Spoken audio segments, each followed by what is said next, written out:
Welcome to episode 150 of A Pint with Seaniebee.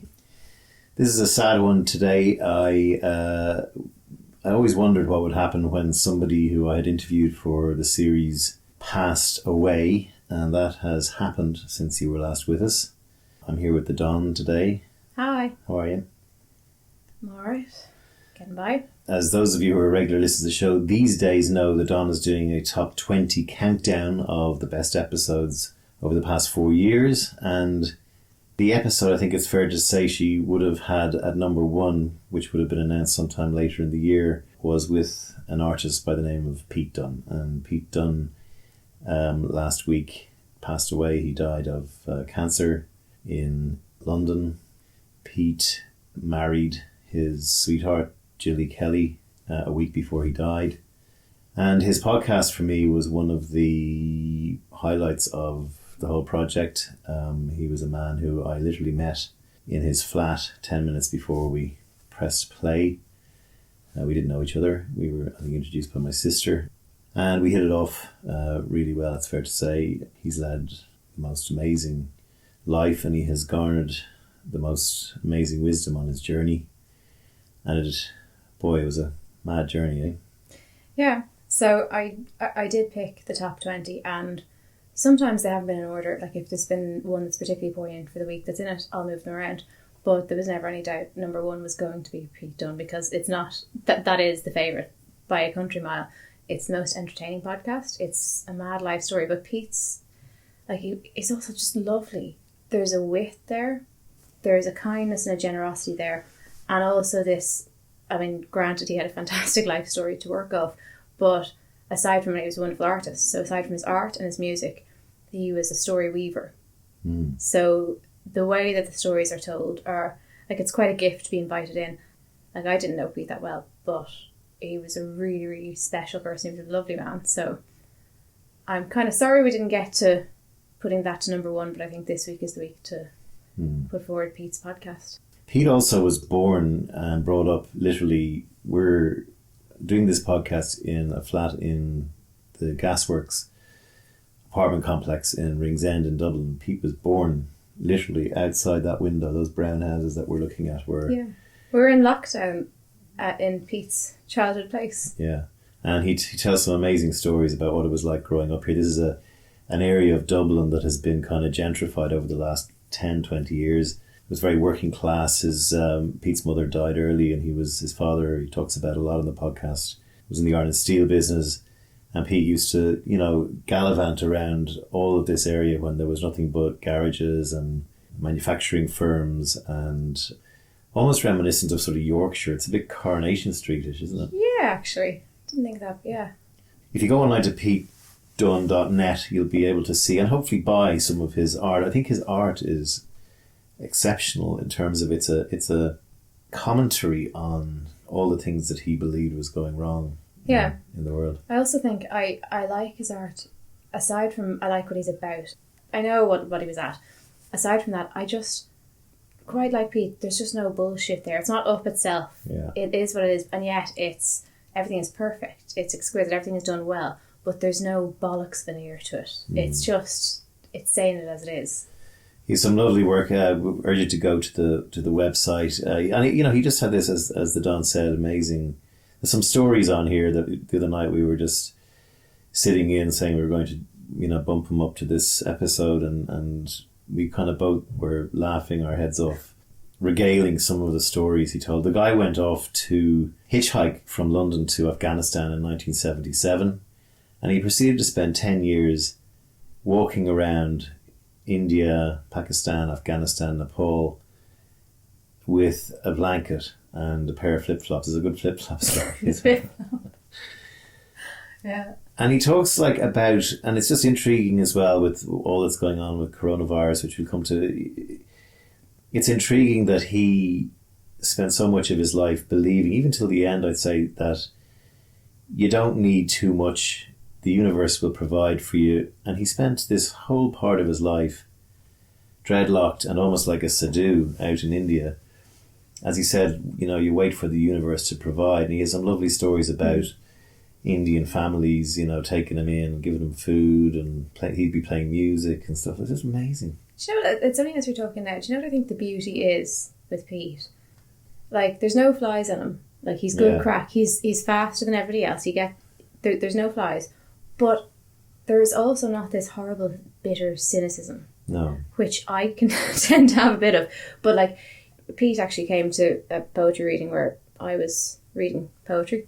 So nice to come along as and well. it was really nice. And I remember going, I feel like a dickhead now. Because Yeah, it's like, your kids my kids are there and they're dressed up and it's a nice thing. And, like, I was very honoured to be there. So, of course, I was going to go along. But I remember for a moment going, are they coming on? I feel like a dickhead now. This is a bit wanky. Like, but I did, like, he'd never have made it. Like, he'd have a laugh about people who need to cop on. But, like, there was never an unkindness there. It'd be like, yeah, fucking good for you. Go on. Well done. And there's the huge kindness there. The cynicism wasn't there, even though we could see through everything. Yeah.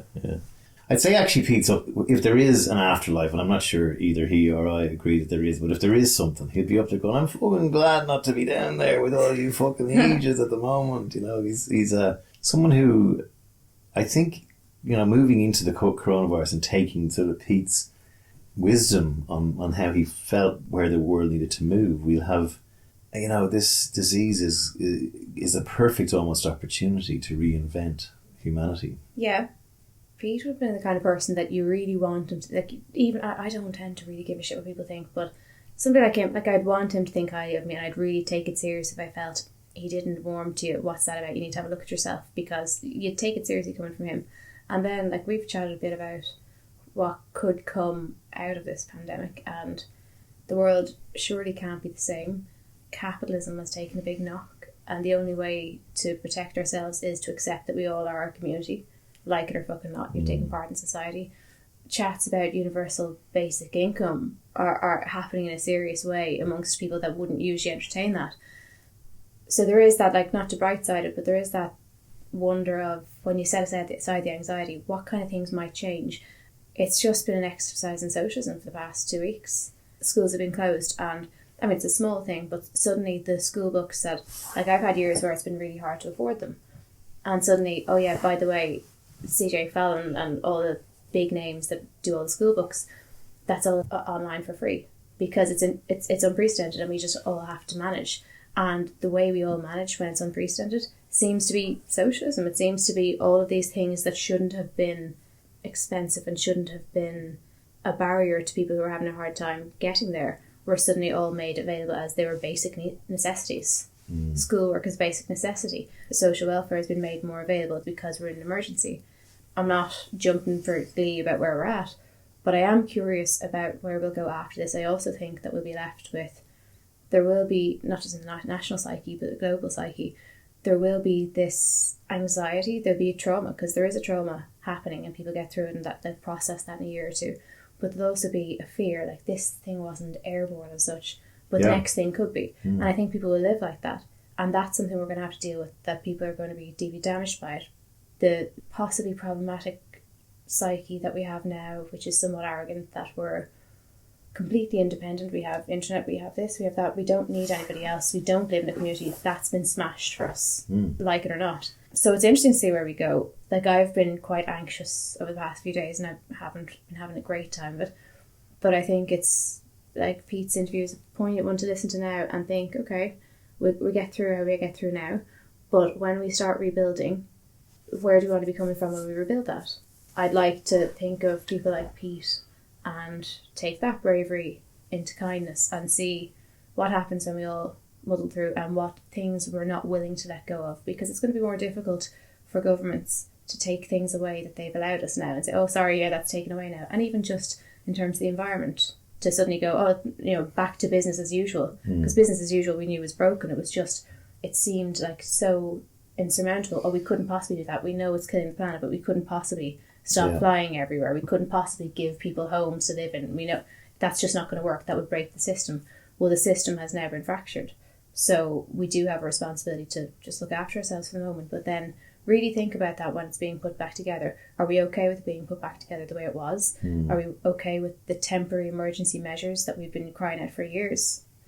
Are we okay with them being taken away? And what are we going to do to put the world back together in a different way? But also from a planetary point of view, things like, are we okay with 5,000 kids in African countries a day dying of malaria, HIV, starvation?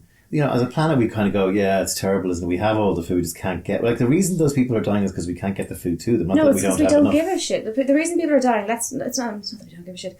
Let's be quite clear. It's not that we can't do it. The reason people are dying and starvation is still an issue and malaria, that's because we don't care enough. We're somewhat immune to it. It doesn't impact us personally. And we've talked around this, no matter how lefty or centrist your circle is, everyone has still gone, yeah, I know, I suppose it's just we forget about them and we care, but we become immune to it. We get used to seeing the kids on the ads with the flies in their faces. But now it's been hit where we've always kind of, if you're from a Western country, you always kind of feel somewhat safe and go, that kind of shit doesn't happen to people like us. It's desperate that it happens to them. It's not that I don't care, but what can you do?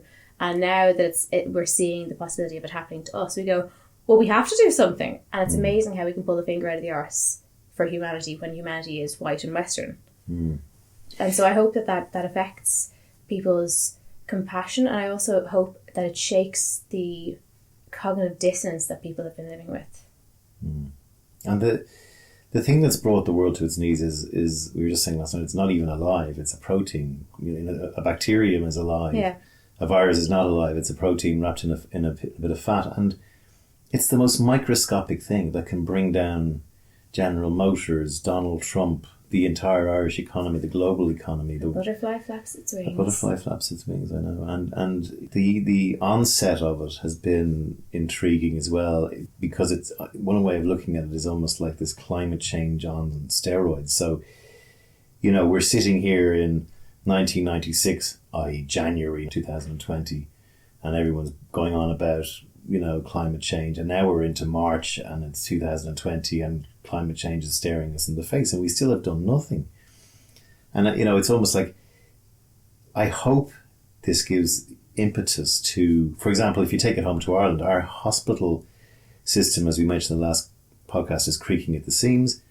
We run hospitals at 90% capacity just for normal day-to-day, which doesn't allow us the flexibility to react. That's kind of the case in most countries. It's specifically bad here. But just to be clear, the social distancing, that's not, we're all going to get it eventually. It's a flatten the curve thing, and it's because health services cannot deal with that many patients in ICU and then the medical professionals getting sick as well. It's literally just that amount at one time. That's all it is. It's delay it so that health services can cope. The Irish Health Service has been shamefully creaking at the seams for 20 years.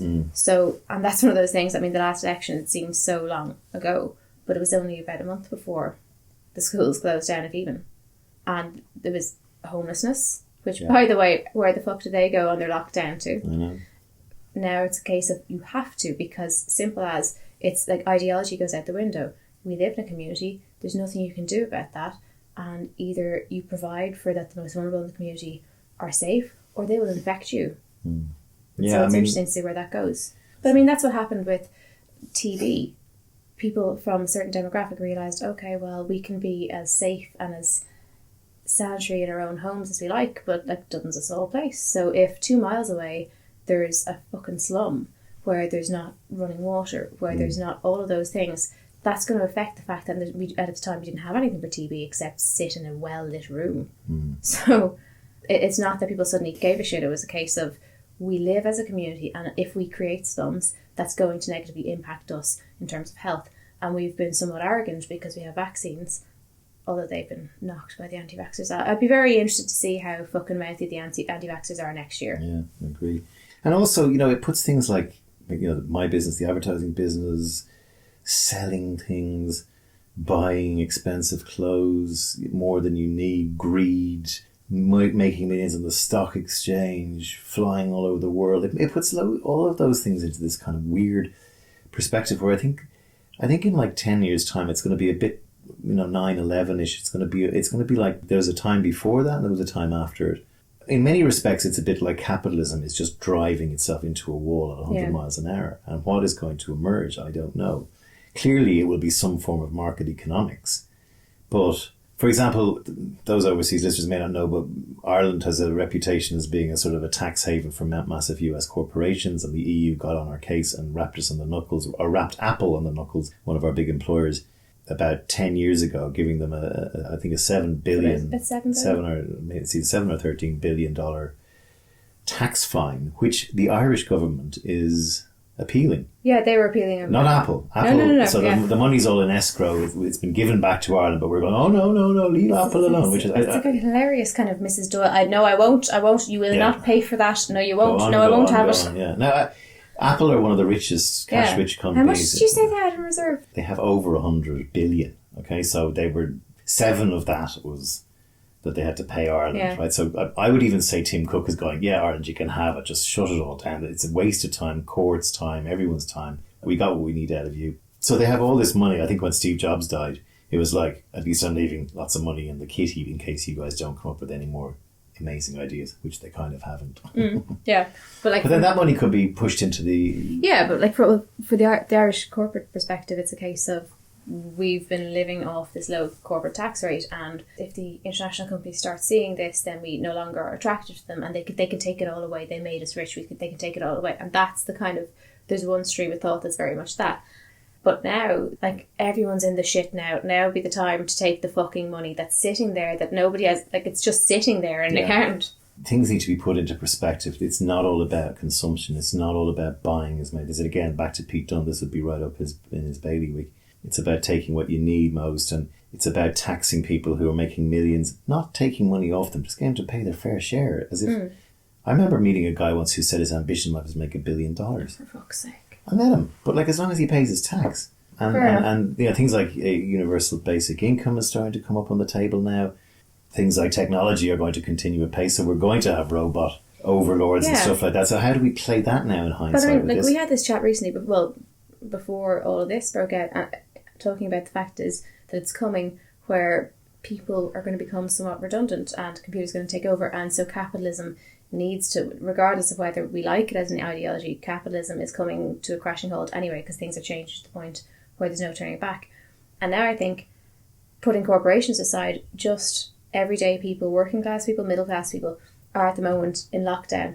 And we've had an exercise for the past couple of weeks where we're told, don't panic buy. It's not a lockdown, it is a lockdown. Well, there's these rules, don't panic buy, there's going to be enough. That is an exercise in people who, no matter how privileged or not they've been, have grown up in a capitalist society. They have themselves or their families to take care of. But they've grown up with that mentality, with advertising constantly at them. Will I have enough? Even though it's a really ugly side, we have seen people stocking up, filling their trolleys. But it is this intrinsic primitive fear of providing that's been somewhat co-opted by the society we live in. Ugly as it is, I think maybe it's been a crash course because we then peers shame each other and say, stop doing that. People who can't afford to stop by this emergency can't do that. So it's been like a crash course in looking at, it's very easy to point at the billionaires, but in actually looking at our own greed. Yes. And not just greed as a sin, but greed as a fear. And it's the way we've been brought up is that, save your money, have this. I don't mean this as people bad, you should be better. I mean, I don't think very many people have the courage and the zenness to kind of go, it'll be all right, I'll take what I need, which is the opposite of greed. And whether it's at a corporate level when you're talking about billions, or whether it's just going to the supermarket and taking the 2 slice pounds or the 1, we've grown up with this infectious thing. And maybe we'll listen back to this in 2 years and think, oh, fucking idiots. But still, it feels like there's this big change. And even like on the macro level, but even on the micro level of people having to decide, I could stock up my trolley today, I could fill my house, because you never know. It's just things are, the supermarkets might be empty, and people going, that's greedy, you don't need that, we are a community, which is the opposite of how we've been living, certainly for the past 20 or 30 years. Yeah, I mean, I'm just curious as to how much of that sticks, and when we rebuild, how much of that influences it, and how much is just going to be overcome by trauma. So how has the whole self-isolating thing been going for you guys? Have you got any tips for being at home with 2 little ankle biters and a mother? I mean, I haven't been all that isolated, as you know, Sean. So it's been okay. I've been... One of the things I did, and this is a tip for anyone listening, most people in their house have got a clock in their kitchen or in their living room or somewhere that's like a big circular shit thing they got from IKEA. People know what a clock is. No, but like one of those big clocks. Yeah, the big ticky ones. Yeah, and you put a battery in the back and it tick-tocks away all through the day. I was sitting in the front room reading for days, watching TV, and then I just said, I don't need... Time means nothing now. I mean, yeah, you're supposed to get up when it's bright and go to bed when it's dark, but like... yeah. So I took this off the wall, put it in the back room, in our little isolation room, and took the battery out, and it's been like a godsend. Seriously, take the clocks off the wall. Yeah, this is really funny, because we were on the phone and you said it to me, and I kind of thought, yeah, that's really cool. I see where he's going with that, but also, is he a bit jittery on the phone? How long has it been... Like, this was what was going through my head on, like, the Thursday morning, it's like last week. And I was like, am I turning into Colonel Kurtz? And I was like, no, he's right. Like, it's zen, but it's a bit too zen for this hour for Sean. Does he do well? Because, like, you do have that touch of anxiety. You have that tendency, and you don't notice it until, like, 6 months after the event. Yeah, and I stand back and go, oh, shit, here we go. And I was like, no, he's dead right, but still, is he all right? And then I arrived over, and you were like, take your shoes off! Take your clothes off! And I was like, okay. And then it did not in that way. not in that way. It didn't go the way I expected. I was like, all right. Moisten yourself with Dettol. No, but again, it's a good idea, and particularly, like, it's a good idea. Well, I didn't say it that panicked. I just there was a hint of panic off it, I will be honest. Bang a panic. To the point where, like, there was no light-hearted, like, you'd usually say in a sing-song voice, you know what I think we should do this. No, it was said really seriously. It was almost like a role-play thing, and I was like, right, okay, is this what gets you fair enough? It just wasn't that. But, like, I think the thing, I mean, I'm not really that scared of it. My point was the TikTok. You came up with the clock thing at the time. And once I realised that you were in fact sane, a bit loopy from not going outside the door, but you were grand, I kind of thought it was interesting the time of the year as well, because it's like last night the clocks went forward. So that's where we're at sun-wise. But, like, if you don't have anywhere to be, there's no reason to know exactly what time it is. I think it's, like, I'm always conscious of what's healthy mentally. And it's extremely unhelpful, and it's a concern when you start losing track of time and days. It's not good for us mentally. Biologically, we are wired not to know what time's a concept. We are wired to have our circadian rhythm and to go, oh, it's bright. Oh, this feels like around the time I get up at. This feels like around the time that I arse about in bed for half an hour having a cup of tea. No, it feels like that late sun. Oh, okay, it's like you might have a little snack that it's afternoon. I think that's quite healthy, and there's nothing... Because you've nowhere to be. I think that's probably, when you think about how we're wired, society has moved a lot faster than evolution. That's actually just living by your circadian rhythm, but not constantly being on this adrenaline pedal of what time is it now, what time is it now, what time is it now. And in that regard, I think the other thing that's worth doing is ignoring the news. Or not ignoring it, but not watching it 24 hours a day. Yeah. The news bulletins are the same at 1, 6 and 9, give or take. 9 is probably a better one because you get the updates from around the world. But literally, it's the same news. It's like, we know what the issue is. We know it's spreading. We know we've got to stop spreading it. We know we've got to wash our hands, not cough all over each other. And then the other thing is how many deaths there are. You know, you look at what's happening in Italy and Spain, you go, fuck, you know, and it's you know, we were having a chat last night about your anxiety, and I was going like, you're perfectly normal being anxious at this time. Yeah. It's an anxious time for the entire planet. Yeah, no, I think that's quite healthy. Like, I tend to be very all or nothing, and I can deal with extremely high stress situations where I should lose my shit. Yeah, you're good like that. Yeah, but at the moment I have this thing where it's ongoing, and there's nothing specific I'm scared of. Like, yeah, I'm worried if my mum catches it, or if you catch it. Or I was extremely worried about lockdown before it happened, and here we are. But I worry about the fact that I'm trying to hold together, but my routines are really important to me.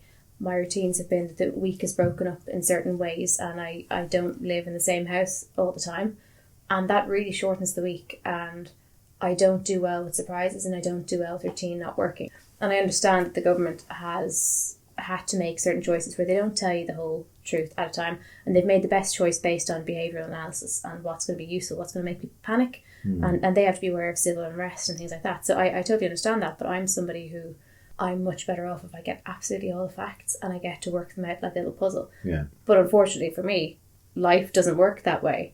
And frequently I've had to learn, right, there's nothing wrong with you, it's just that you're used to understanding everything, and you can't just go with the flow. You understand things and you map things out.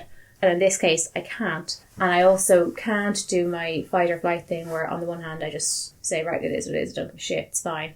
Because I couldn't give a shit if something happens to me. But I also have to, like, well, this is going to be a prolonged thing, and I have to make intelligent choices in terms of health and safety. I also have to make sure my children are still educated. I also have to make sure that they are mentally okay. I have to make sure that I don't frighten the shit out of them, but that they're not ignorant of what's happening. And meanwhile, I have to be honest with them that because they know, like, I would struggle with my mental health. And so it's finding that balance. A lot of that it does involve sometimes taking it out, like we did yesterday. Like, let's just take out all the things that are getting to me, look at them. Some of them are worst case scenario stuff. And I find it really unhelpful when people say, oh, that's not going to happen. It's not healthy. There's nothing you can do about that. So just don't think about it. That is, like, if ever you're talking to someone who has anxiety, just shut the fuck up if you're going to say that. It's not helpful. It's not ever helpful to say, just don't think about it. Oh, have you tried calming down? Fuck off. But what is helpful is to take out all those eventualities. And some of them are going to be really pie in the sky, over the top. And then you look at them and go, that's highly unlikely. If it were to happen, I'd probably do this or I'd go at it that way. But look, it's so highly unlikely. And when you've taken out all of those things, you say, okay, I've looked at those. They're not helpful for me to keep out. I'm going to put them back away in the box, pack them away. Then you carry on. And you may need to take them out every couple of days. And that's perfectly healthy and normal. It's perfectly healthy to have a bit of a cry. Even if you feel very lucky, and how dare I. They're strange times. And I think this applies to anxiety even outside this situation. But it's perfectly natural in this situation. We have some control. But realistically, we don't have a huge amount of control. And we don't have any solid answers. And our routines are upset, and we are just animals at the end of it. We think we're very sophisticated, we're animals. Then there's a lot of people who are stuck at home with people that they're not used to spending a huge amount of time with, and that's difficult. So we do have to decide, like, what works for us. And sometimes, like, I think it's helpful to follow the news, but it's helpful to decide I'm going to follow it to the point where I don't want to come off Facebook because there's lots of chit chat going on there and it kind of keeps me sane. So I'm unlikely to miss anything important. I might not watch the news every night. Most nights I'll aim to watch the 9 o'clock, but if there's something else that I'm busy, I certainly won't strain myself to find it. And that's a big change from me constantly listening to it all the time, having it in the background all the time. It's just not helpful. It's not healthy. Taking the clock off the wall, it's not helpful for it to be there. And I get that that's going to be different for other people. But it's looking at where we're at now.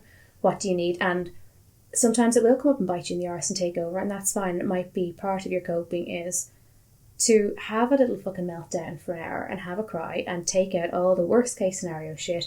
Look at it and then go, well, sure, look, we'll deal with that when it comes. It's not really likely to. But then some of the bad things that we're worrying about do come, and at least when they do come, we go, well, it's not an utter shock because I did toy with this eventuality 2 weeks ago. Right, we are where we are. I think there's a way of looking at this for everyone who's, like, locked in their home in the sense that you're doing your bit. And if everyone does their bit, we should pull through it. So there's a lot of arseholes out who are, sorry, a small number of arseholes who are out there.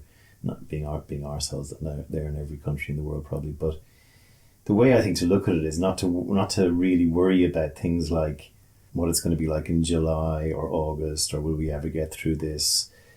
Worrying about not catching it is the most important thing. That applies much more so for people in the health service and all that sort of stuff, who are the ones who are catching it at a rate of 25% of all new infections, and try and just sort of get through your week and your as you say, your routines. Yeah, but even as you say that, you've always had this thing. You always have to have your plan C. Yeah. And sometimes you tell people what your plan B or plan C is. And, like, I see them looking at you going, "Oh, for fuck's sake, he's lost his head." And then they look at me and go, "You need to talk him out of his plan C. It's fucking ridiculous." And, like, people don't seem to grasp. Your plan B is, you don't plan for plan B to happen. Plan B is just, look, if it all goes tits up, I can always do this. And plan C is, like, further afield, and people lose their shit and gonna go, "Oh, Shoney's lost the fucking plot.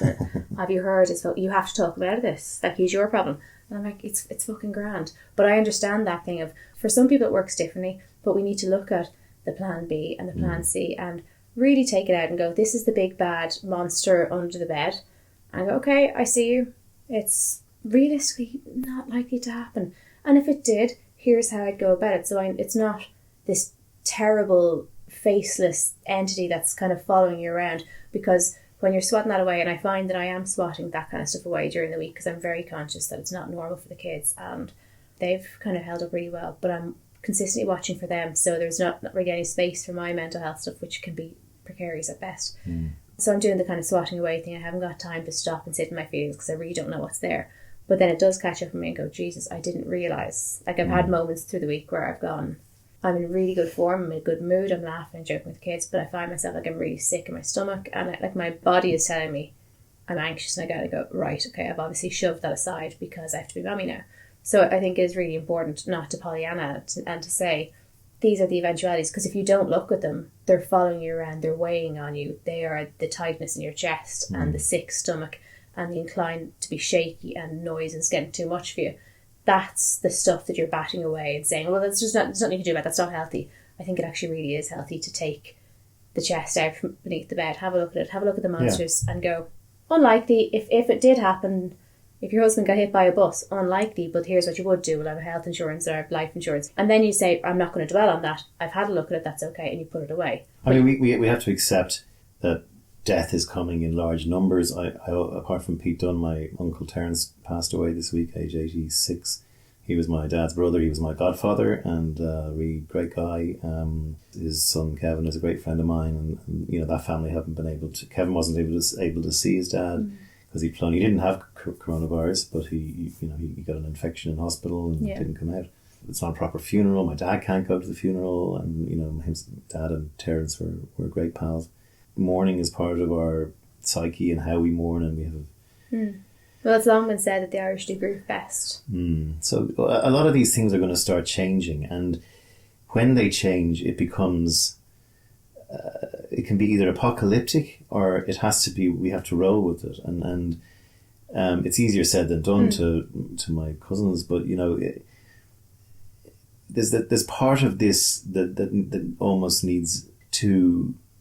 I'm not going to say be privileged to, but to understand that we're living very real history right now. We're living something, I think, that will be talked about the way the Spanish flu. But to that point, I think that's really useful, because when you accept that we're living through these really unusual times and not the privileged thing, but that we're living history, I think that's important, because in a year or two's time, a lot of people, not just people who've had deaths, but particularly somebody who's been bereaved during this time and it's affected the grieving process, I think it's really important if you acknowledge that in 2, even 3 years' time, when you're not feeling quite right, I think it's really important to be able to acknowledge how big it was, so that you can then acknowledge ambiguous loss, because ambiguous loss, I think, is something that causes massive destruction in people's lives, and it's a sense of trauma that people can't accept or can't almost feel like they're rewarding themselves with and don't feel they deserve. But I think it's really important when you accept ambiguous loss, you very quickly learn to deal with that. But like, we need to have a national conversation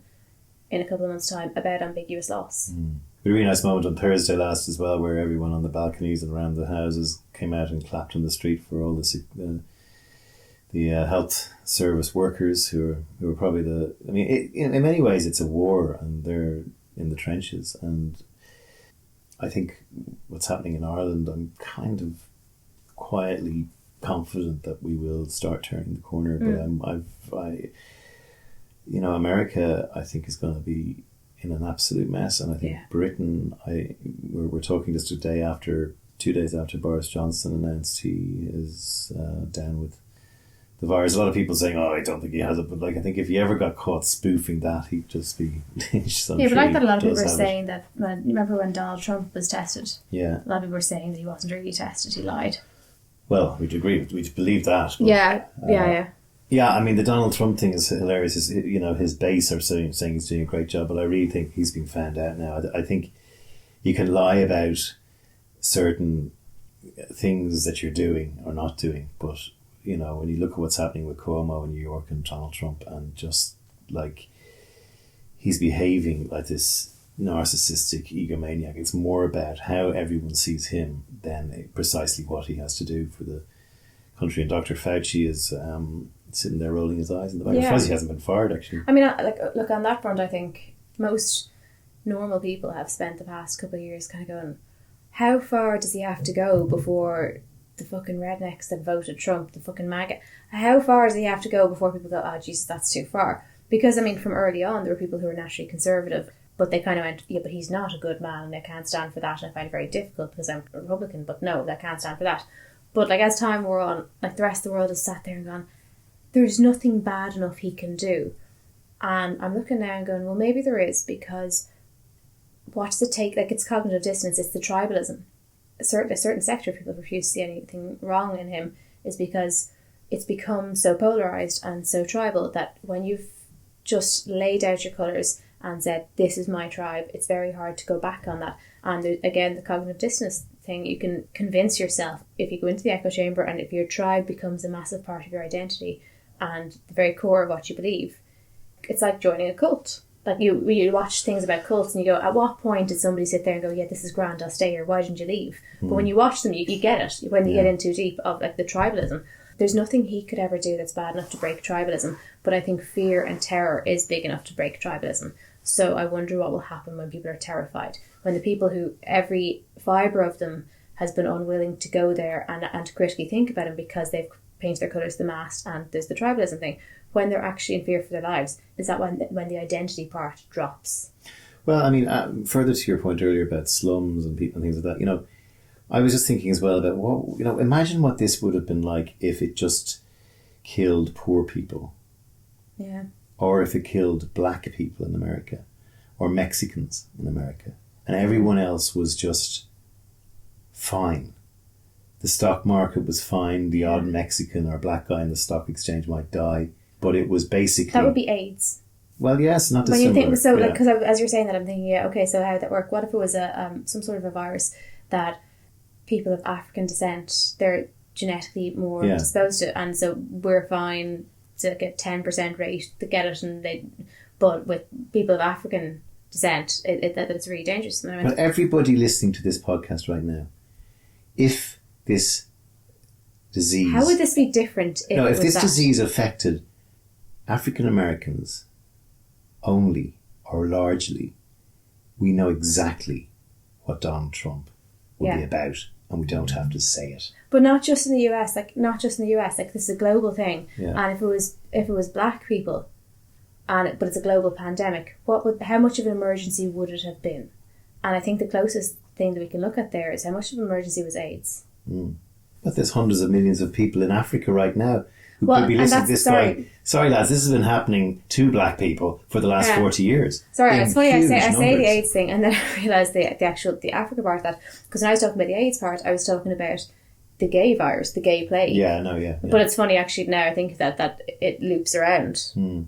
There's the knife edge, because if it had been just the poor, or it had been just every Hispanic person in the southern states of America would ethnically cleanse that and be damn happy about it, okay? There'd be uproar from the left.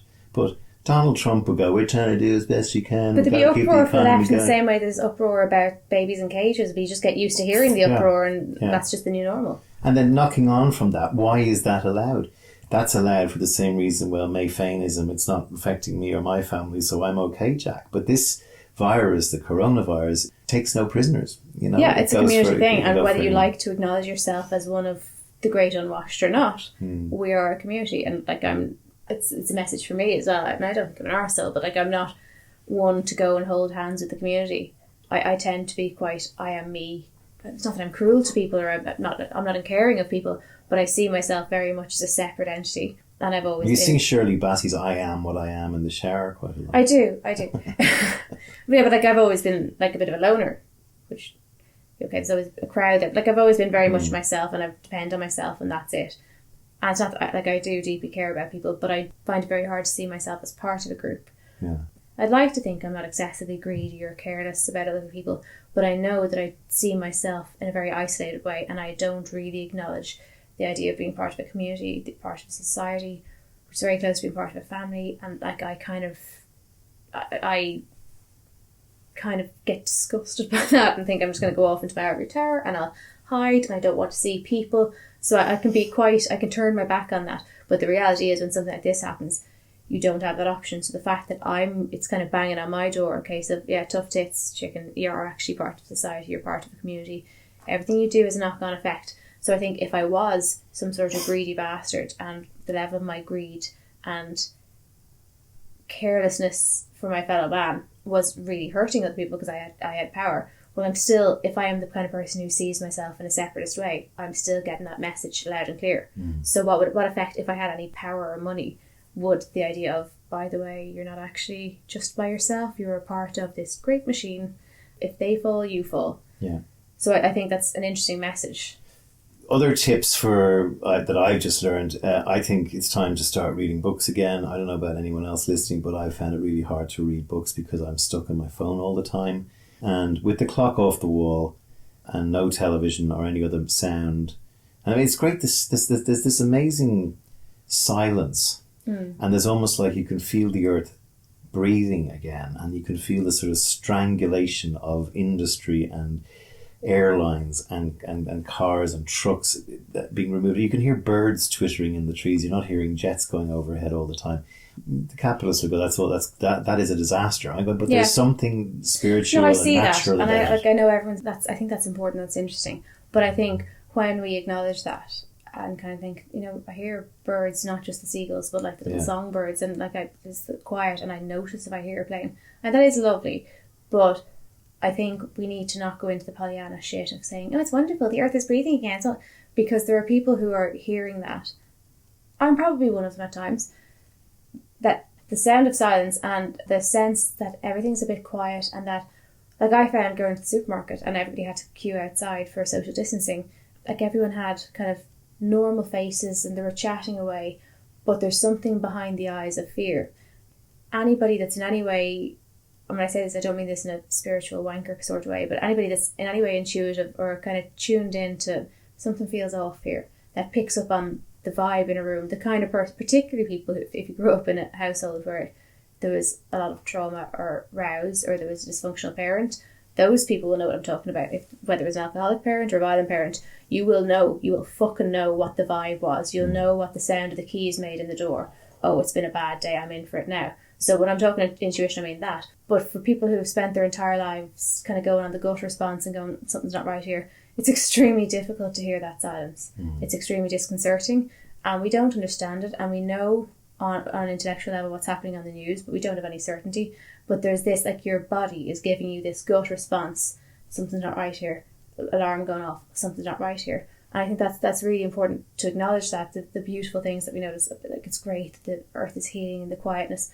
When we talk about that, when we post about that on Facebook, I think it's really important to acknowledge that in and of itself is frightening the shit out of some people, and some people don't actually know, they haven't intellectualized why they feel so off, but those certain things are putting the shits up them. Like, it's I was meaning more in a metaphoric sense, but if you imagine the engine of the world is this big belching, bits falling off, cranking away at the top speed, running at top speed every day, 24/7, doesn't stop, different drivers come in, that machine has been switched off.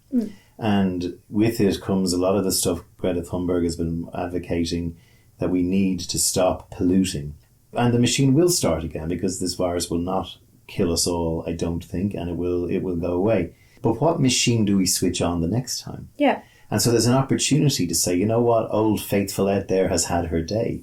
We will bring in this smooth running, silent, carbon neutral machine. I mean, it's a simplistic analogy, but across every industry, I think, this can happen.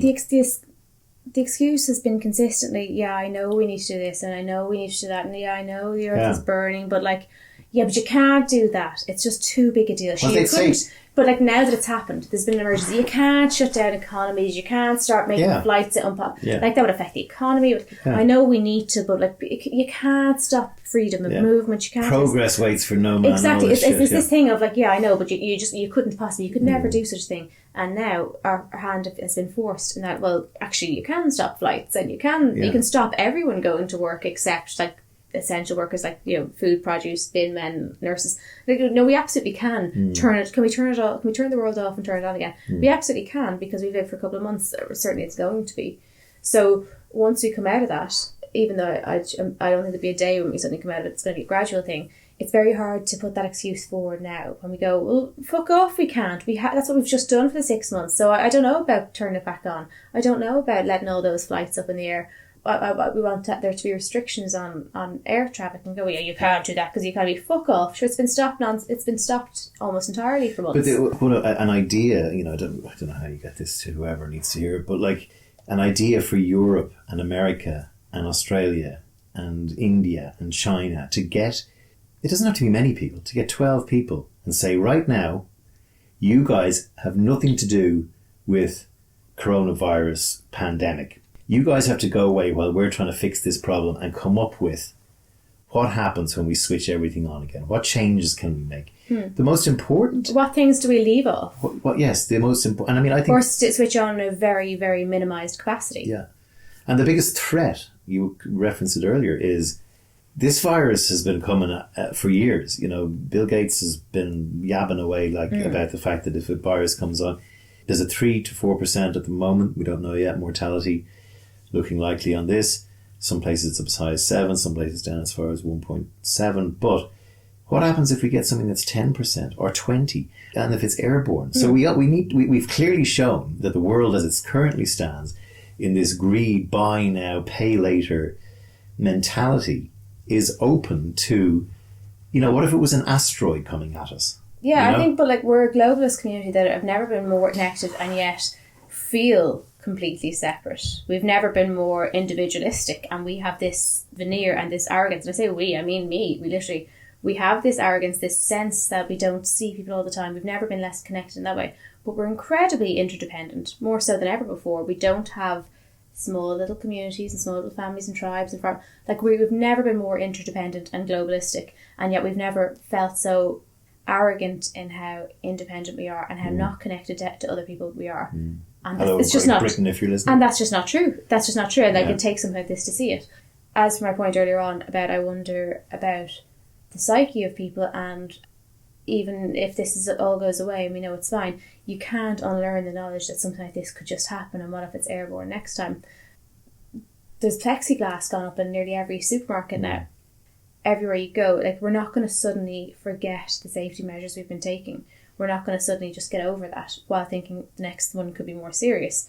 And how's that going to impact how we relate to one another, even though we've now realised how, the essential workers, it's been very interesting to see what essential workers actually are, because 3 months ago when we were talking about pay and zero contract hours, essential workers meant a very different thing. But essential workers now are the 18-year-old stacking shelves. So on zero. Driver, yeah. So that's an interesting one. And for all the people who've realised, I'm actually not needed. I'm really important and I make lots of money, but I'm not needed because I've literally been sat there watching fucking Peppa Pig, taking the odd phone call at home, and I realised how piss all use I am. So it will change the psyche. On the one hand, we're now going to have to realise we are a community, whether we like it or not. And it's funny that the one time we've been completely isolated from one another is the time when we've built community spirit. So we're going to feel more codependent and interdependent, and yet we're going to be less trustful of one another, and we're going to be more separated by plexiglass everywhere. There's this yin and yang push and pull as to how that's going to manifest in how we treat each other, how we speak to each other, how we meet each other. We went down a rabbit hole there, but I think you're right. But also I think it's time to start not worrying about the clock, reading a book and not sitting there just reading it for as long as it takes. Read 2 chapters, read for an hour, read for 2 hours. We've deliberately made this podcast a bit longer this week because people have a lot of time on their hands. Not that the information or the chat is particularly entertaining or amusing, but trying to come up with these just ways of surviving, getting back to listening to silence, getting back to the lack of noise. And loneliness is something that's going to start creeping back up. And there's talks out of Italy now of there being some anarchy and things like that. So we don't know what's going to happen, but we do know is, I think, just make sure you do your best not to get it, because if you get it, you're entering a world of pain. Maybe not you, but maybe your mother or grandmother or whatever. And I think for the getting by mentally, because again, you mentioned the loneliness thing, it's different for everybody, and for some people it's going to be incredibly difficult. For people in violent relationships, it's going to be incredibly difficult. There's an awful lot of people I don't want to be oh, just take the time you're spending with family. I don't want to be that arsehole. But I would say, and I say this saying it to myself, do you know if ever you've been out of work and you kind of go, right, for the past 2 years I'd have loved to think I'd have 3 weeks where I can sit on the fucking couch and just watch Netflix and fuck this. But it doesn't feel like that at the time. It feels scary and uncertain, and have I fallen off the face of the earth? Are things going to be okay? And then you're back on track, you get to college or you get to work or whatever. And I think most people can relate to this on some level. If you've lost a job or something like that, and you think afterwards, Jesus, I'd fucking love to have that 3 weeks unemployment now. I'd love a fucking holiday. It's not a holiday when you don't know what's coming. If at all possible, if you can take an hour out each day if you need to and just have a fucking cry. Think about things that are bothering you. Don't push them away. Think about them and then go, okay. But the chances are, likelihood is, might be a bit shit. It's all going to go back to normal eventually. Pretty much normal. And when I look back in a couple of years, it's going to be, oh, remember that mad time when everyone watched Netflix all the time and we didn't have to go to work. So try and think of it like that. And I know that's easier said than done, but like try and think at a certain point, 99.9% chance in a couple of years' time, I'm going to be on Facebook and look back at Facebook memories and go, oh, Jesus, that was during lockdown. And I'll probably be pissed off going to work that day or something like that. And I know that's simplistic. Well, there was another one which I sort of did some numbers on. Anyone listening for Ireland or any big city. So Dublin is a city of 1.34 million people, and it has a city centre full of bars, pubs, restaurants, theatres, cinemas, cafes, and shops, as all cities do. So in that 1.6 million people, right now there's about the amount of people who can fit in our biggest theatre, the Gaiety Theatre, who actually have the virus. Now, I'm not downplaying this. I'm saying this is how it can be contained. It's about getting a picture of it. Yeah, getting a picture of it. So if you imagine a Saturday night in Dublin, all the bars are packed, all the restaurants are packed, all the cinemas are packed, everyone's out on dates, everyone's doing late night shopping, and a certain number of people have gone to see a play in the Gaiety. They're the ones who have the virus. The ones who have died in Ireland from the virus probably occupy 2 or 3 boxes within that theatre. And the point is, if all of those people who have the virus leave the theatre and go their separate ways and go into pubs across the road or go out for meals with friends, that's how it spreads. So this is the thinking. There's actually evidence to suggest maybe that there's an awful lot more people who are infected in this country and every country that just haven't been symptomatic.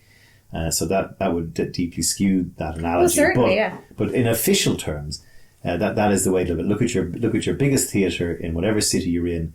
That probably does not apply to New York. Probably most of Broadway has it in New York if you live in New York, like, God help you, best luck. Sorry, this doesn't apply to you. I lived there for 3 years, and I New York has this gung ho attitude. It sometimes even doesn't feel like America. It's New Yorkers are a tough bunch, and like an Asian city, really, isn't it? Well, it's very kind of, it's kind of like America's errant older brother that thinks a lot of its siblings are thick, Cranky, spiky older brother, and never married, didn't have kids. We'll do it, right, we'll do it. Speaking of New York, I hear Rachel Maddow needs to watch her back.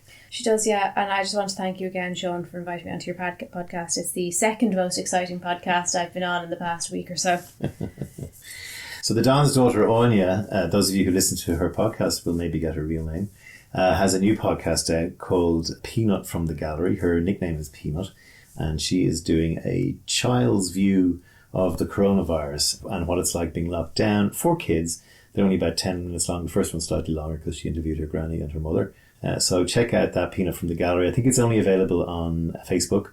So if you look up the Don, she I think has links to it on there, and that's good if you were at home with kids.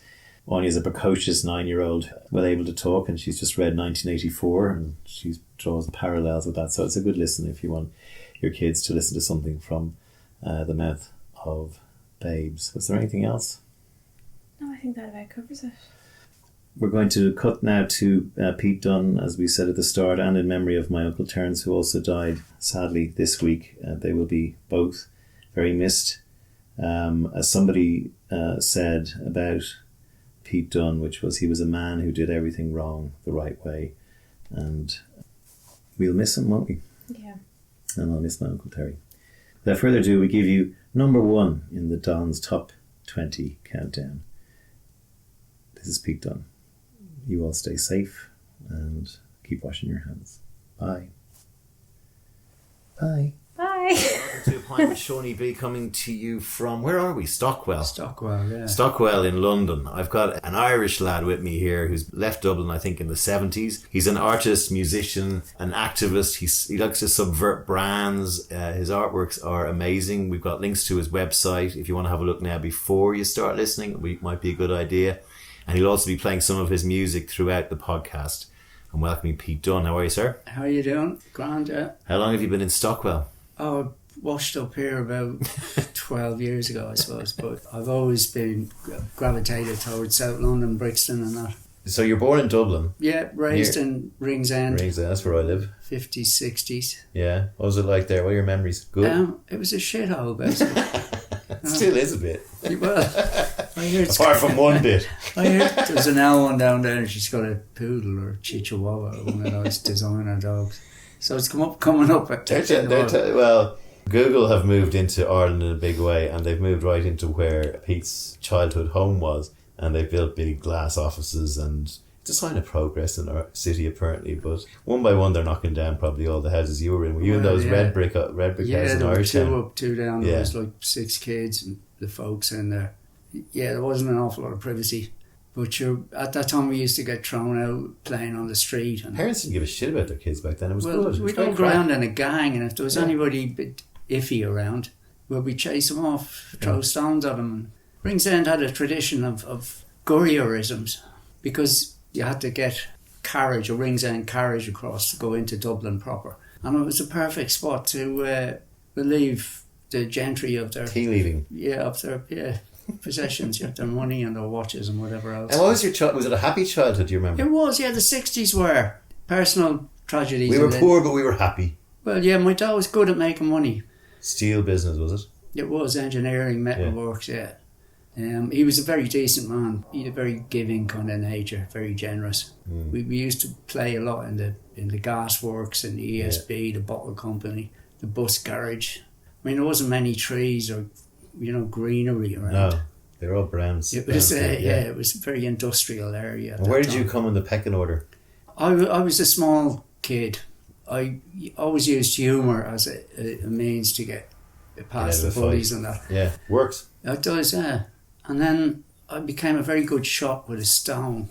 If there was any gurriers on my case, I'd run as fast as I could, and then I'd just take the guy's eye out with a stone. David and Goliath. Yeah, it was that kind of style. Yeah. Were you good at school, or were you artistic in school? Well, at that time, I mean, to have your sort of artistic ambitions recognised was a waste of time, basically. It's like, what are you going to do? A lot of violence in classroom, teachers. Oh, God, yeah. They're fuckers, weren't they? You get beaten up at school, you get beaten up on the way home, and then you beaten up when you got home. Was it a Christian Brothers school you were in? It was Marist Brothers. Oh. They were like Christian Marion Brothers. College. Yeah. Christian Brothers Light. Still frustrated bunch of arse. And right beside Lansdowne Road, so did you go to a lot of football matches? Well, we used to go in. I was the only one who could ask for a cigarette in French, so I used to love when Ireland played France. I'd end up with a whole load of gouloirs and gitans. The old Lansdowne Road rugby stadium, which is where the soccer matches are played, is based in near Ringsend, Ballsbridge area, so that was all around the town. This whole thing about the good old days, those bollocks, right? There was no good old days. Do you think there was? I think the whole thing for me, when I look back, is just tobacco stained. Everything was brown. You'd go up onto the top deck of a bus and there'd be steam coming off their overcoats, brown overcoats. Yeah. The whole thing was like a brown fog. Yeah. So it's probably where SARS got invented, somewhere like that. Christmas time, everyone's coughing and asleep on the side. It's all fogged up and dripping down. And sepia. Yeah. And you could buy cigarettes, single cigarettes. Can I have a Rockman and a match from my mammy? A match from your mammy, yeah. That was it, yeah. But I started smoking very young. I was like 8 or something. Do you still smoke? No, I gave it up. I stopped after nearly 50 years. Really? Was it hard? I was surprised how easy it was, actually. Did you have a scare, or did you just decide to do it? Yeah, I got very ill there a few years back, so I just had to start behaving myself. We're reading between the lines here. So you left school, did you go straight working? I kind of blagged around for a year or so, wondering what to do, and then I came to London in 76.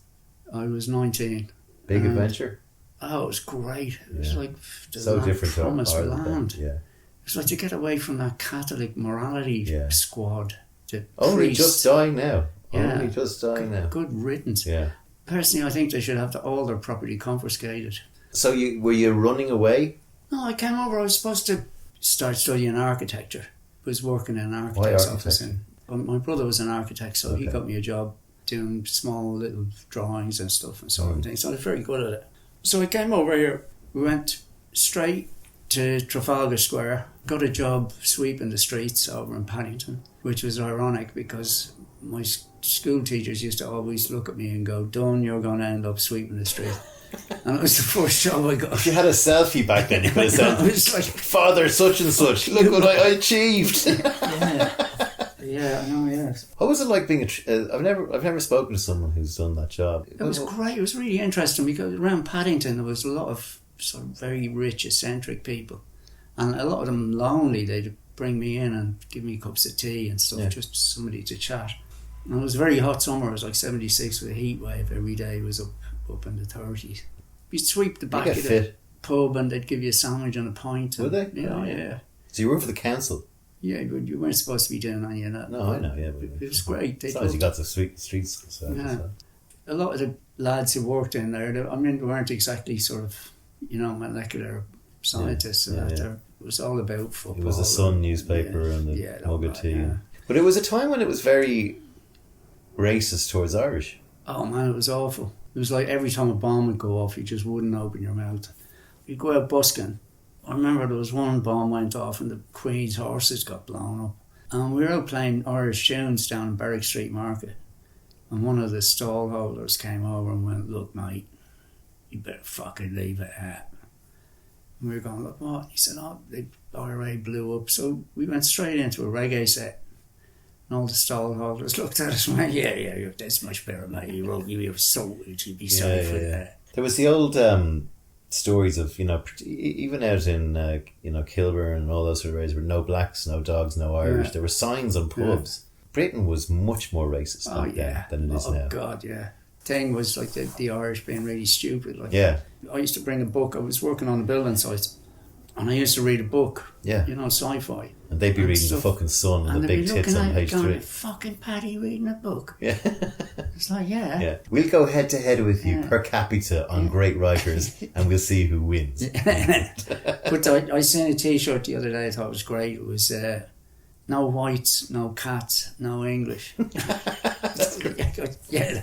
That's the sort of society, So you got hunkered in here, did you? Yeah, it was great. It was like, I was an avid smoker. So I loved to be able to buy a big lump of dope for very relatively cheap price. So you based yourself where, Brixton? I was over in Stoke Newington, Stafford Hill. Right. I was squatting over there. It was like promised land. Yeah. You could get as much work as you wanted. You didn't have to pay for rent. And I mean, when the Tories brought in that anti-squatting law, they inadvertently destroyed all the underground scene in London. Any cultural revolution starts with low rent. That's when boy punk happened, because you could go move into a squat and practice, learn how to play your instrument, drive the neighbours mental. Like. Where did the music bit come in? Went overland to India, and then I met some people. Okay, so you left London. I left London. Why did you leave London? Oh, I just wanted adventure and see the world. At that time, I mean, India was the furthest you could hitchhike to without getting a boat. Like you had to get a boat over to Calais, and that was it. And I just wanted to keep going. Like, on your own? On my own, yeah. Were you always a kind of happy in your own company? Still am. Like, I don't get bored. Yeah. Vivid imagination, so that keeps me busy enough. Like. But yeah. How long did you do in London before you decided I'm going to shake the... I was here for a year. Had you always the ambition to maybe see the world? Oh, yeah. Right. I'm living in a squat and came around to August time, the end of the summer and that. People were saying, I'm going down to Kent to pick apples. Oh, I'm going down to the south of France to pick grapes. They were asking me, what am you going to do, Pete? I said, I'm going to go to Afghanistan and make hashish. And that's what I did. All right, so tell me about that. You get off at Calais and you start hitchhiking. You stick your thumb out. Yeah. Car pulls in. Where are you going? Kabul? Yeah. It was just a couple of days after Elvis died. Right, 77. Yeah, just before they launched Voyager 2. Which is still going. Which is still going. It's left the solar system. Great documentary by an Irish girl, actually. I've seen that one. It's fantastic. Yeah. For me, it was like going out into space. It was going out into the universe in conjunction with this space probe, Voyager 2. Yeah. So I've always had a real strong affinity. I'd read everything that came out about it. It was like leaving planet Earth behind. So, were you scared at all? Not really, You're 20 years old now. Yeah. Not really, no. Just a couple of just pairs really of jeans. Curious and adventurous, and a few times in eastern Turkey and Iran hitching, and that it got a bit dodgy. Give us some examples of that. Just truck drivers wanting to shag you up the arse, basically. You know? Yeah. End up in a Turkish prison. Oops. Yeah. Same thing. Well, yeah. Did you find kindness though? Oh, very much so, yeah. It was incredible people. Like going through, at the time it was Yugoslavia. That was so austere. That was Tito. Yeah, it was like, they were so sad looking, the people. And then you get to Greece and suddenly people were Happy like really, days, yeah. There was lots to eat and people were happy. There was music and bars. And so, were you on a mission to get there faster, or did you say it doesn't matter as long as... I basically wanted to get to Afghanistan quick because everywhere else had draconian drug laws. Right. Get to the border post between Iran and Afghanistan, and Guards everything changed. Yeah. Everything. As I say, just like leaving planet Earth behind and going out into the universe. Was it just you knew that you definitely find it there? You picked Afghanistan because Afghanistan even back then was... No, it was before all it was the before trouble. the Russians came. Yeah. Russians came in 1979, and it was... I'd gone back in time. It was a really enchanted place. People had things in perspective. You know, sustainability was a way of life. Our shift in consciousness has to go back to that. I agree. That you don't just throw something away like termites. Yeah, you know, we're just eating everything in sight. Yeah. You know, they'd recycle car tires into buckets, into sandals, into God knows what. Even with covers for their tape-to-tape cassette machines. Yeah, They probably look fucking cool as well. Yeah, it was. It looked really good. Buy them, and bring them back and sell them for a few $100. What other countries really took you on that? Can you remember on that trip? Yeah, you go through. Like, it was remarkably sort of evident that you were leaving another continent when you got to Istanbul. Yeah. And you crossed the Bosphorus there. It was like suddenly you were in Asia, and it was like European laws didn't really apply, you know? You were kind of following the Silk Road. Pretty much, yeah. I mean, at that time you couldn't go up north into Russia because it was the Iron Curtain was very much in play. Like, would you jump trains and all that stuff as well, yeah? Well, yeah, you grab whatever you could. Like, it was fairly low budget kind of stuff. I went out there for 6 months. When I got to India, I stayed best part of 10 years. Did you get to Kabul, was it? I got to Herat the first town you cross into. As I say... You must have been a real oddity, right? White guy from... Yeah, but there was a fairly established hippie trail at that time. Okay. But I tracked down a documentary on YouTube called Afghanistan Before the Wars. And there was a shot of this bakery across the road. And I was so stoned, it took me about half an hour to get over to this bakery. But I actually seen a bit of footage of the footpath that I was standing on in the bakery across the road. I was standing on the side, on the footpath, going, I'll wait until this guy with the bicycle goes past. And he'd be like about 500 yards up the road. So it's just... But also, because you'd know this now, but you probably... Your first experiences in London with weed or whatever, hash...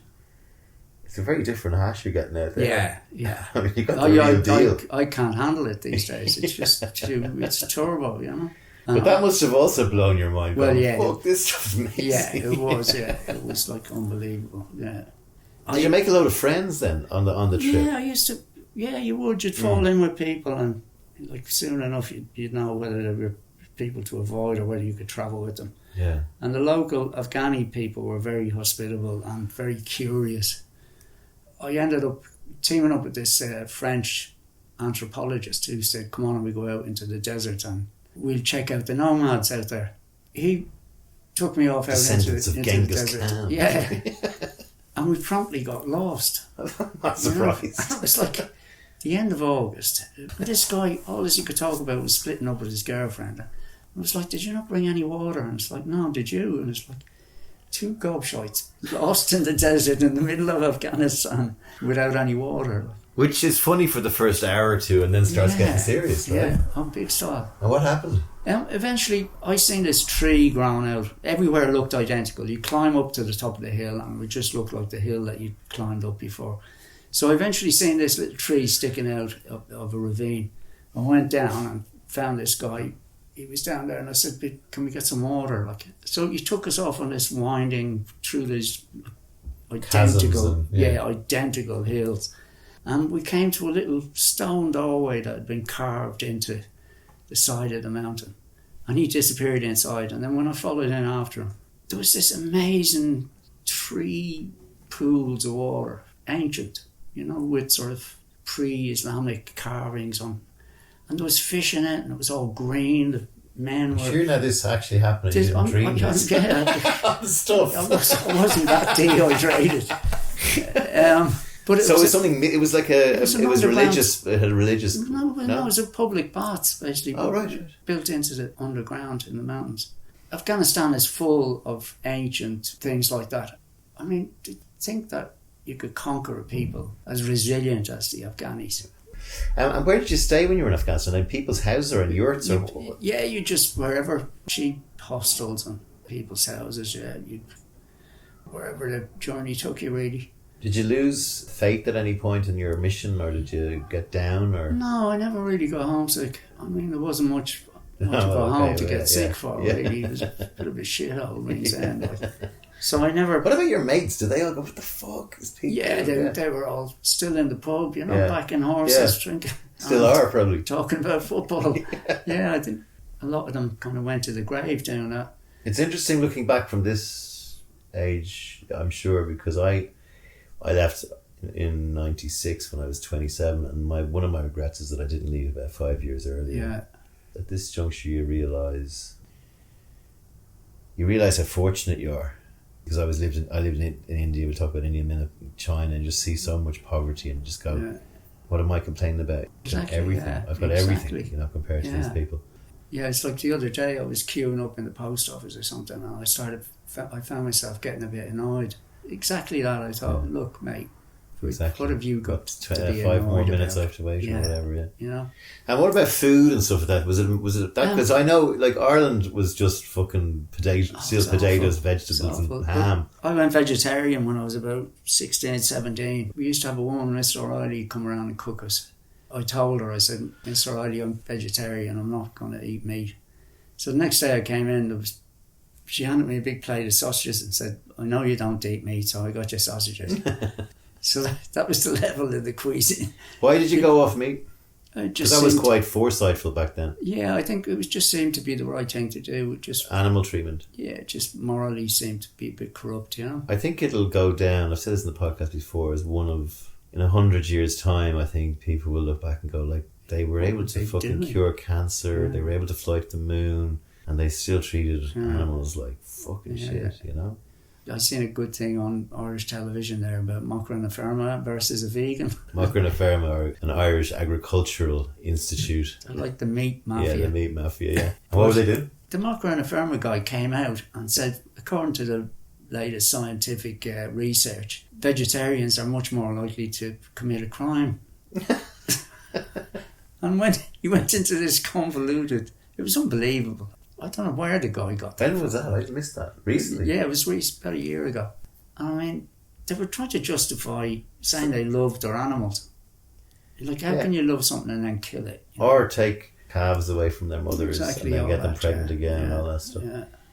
That's very rare for an Irish man. It was. I didn't fit in with the general scene in Ireland at the time.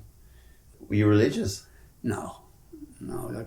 I was just very different. I was always interested in other things besides the norm. Did you read a lot? Yeah, loads. Right? Yeah. I used to write. Did you do a journal on that trip? Not really, but I've a very good memory. I can remember most of it. So how long did you spend then in Afghanistan? Afghanistan, I was there they'd let you stay for a month. I got an extension to the visa for another 3 weeks or something. It was a really fascinating country. Yeah. There always was an undercurrent of danger. Everyone packing. Yeah. Oh, they were all tooled up, yeah. Yeah. Did you see any violence? You'd see kind of mob violence. If a bus driver had knocked a school kid down, they'd drag him out and beat him to death, basically. Yeah. Instant karma thing. I mean, it actually happened to myself and my mate one time. We were pretty much skint and we were living off wild food up in the Himalayas and stuff. And we wandered into a village around sunset. It'd been a really hard day, walking all day, no water. We got a campfire together and there was a spring and we were cooking up a bit of the local fat hen. It was like a herb that grew, a plant that grew. It was like wild spinach. And next of all, there was a boulder came and sort of hit my mate in the head and we didn't know what was going on. Suddenly there was a big crowd of people that chased us up onto the road. Basically the village had been raided the night before by bandits. They thought you were there. And they thought we were So how'd you get out of that? Apart from your your expert stone throwing abilities, I'm sure didn't come into play there. My mate, Rings End childhood. my mate just grabbed the ringleader, showed him a passport, and said, "No, we're not anything to do with what you think we are." And did they back off? Yeah, everybody's just kind of. But I could see it really escalating into that mob consciousness, where it's and then were they nice to you after that? They just all kind of looked a bit embarrassed, really, and fucked off. Yeah. Back to their hovels. So you were wandering your way towards India? Well, yeah, into Pakistan. Pakistan at that time, it was very edgy. So you just get through there as quickly as possible, basically. And get into India, and it was like promised land, really. And then off up into the mountains, and that's where I felt I really couldn't come home. But again, I mean, did you ever get bored getting stoned? Like, we're getting stoned every day. Was that the mission? Yeah, you would. And you'd walk a lot every day. You'd be walking around. I've not in circles. No, I know, but I mean, the religion thing is like me, you know how original that. Like, there's probably no one in the world who's done that. Well, really. But like for the length of time that you did it. Yeah, the religious thing I never really grabbed me. To be honest with you, I think it's the oldest scam in the book. I know, I agree. Look, you're talking to. I mean, one of the things I think is happening in the world is God is dead. Yeah. Sorry, Nietzsche, but like he was right, and that means there's no afterlife. That means you don't see your little Johnny again when he gets run over by a bus. That means you don't see your dad when he dies at Mammy in heaven. Yeah. And then people go, well, what's the fucking point? And then nihilism starts creeping. Do you think you were nihilistic? No, I think life is a really good opportunity to make yourself better, you know. Anybody who tells you there is or isn't an afterlife is having you on. Yeah. So how the fuck do they know? And it's totalitarian. Yeah. It's like Bill Hicks's great quote was, "Eternal damnation to anyone who questions my everlasting love." Yeah. Just brilliant. Captures it. So the religious thing never really got me. But we'll come back to India, but we're going to play 3 of your tracks because you're a musician as well. Yeah. Introduce us to your first piece of music. The first one is called Something in the Water. I suppose I'm inspired by all the gack they're putting into drinking water, from fluoride to bromide. Plastic, apparently, today in today's paper. We've all got plastic in us now. Yeah, that's it, plastic people, I didn't intend for it to turn into urban country with an acid twist, but there you go. That's the creative process. I think it has an ex-guest of mine, Nick Reynolds, playing harmonica. Nick plays wonderful harmonica. Yeah, Nick is from the Alabama 3, so he's teamed up with Pete for this. And it has another chap from Athlone called Neil Fitzgibbon who played everything else. This is Something in the Water. Yeah.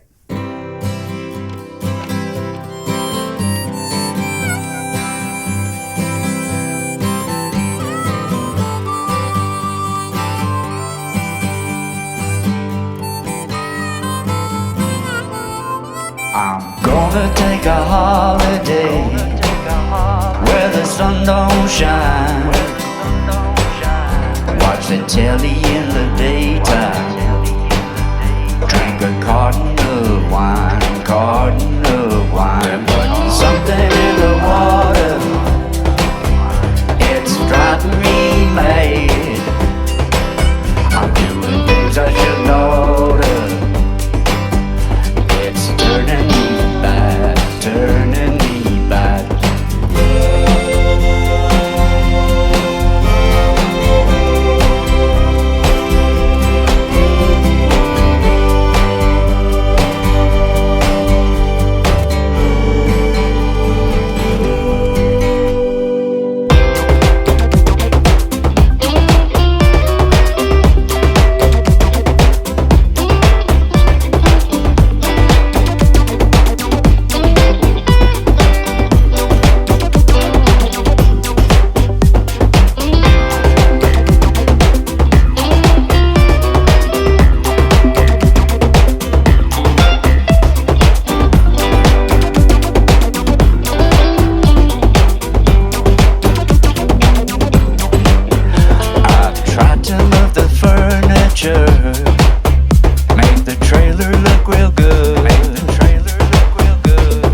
Okay, that was Something in the Water. That's brilliant sound. And there's another one coming soon, which I've also heard, and it's a real earworm, as Pete calls it. It'll be coming up later.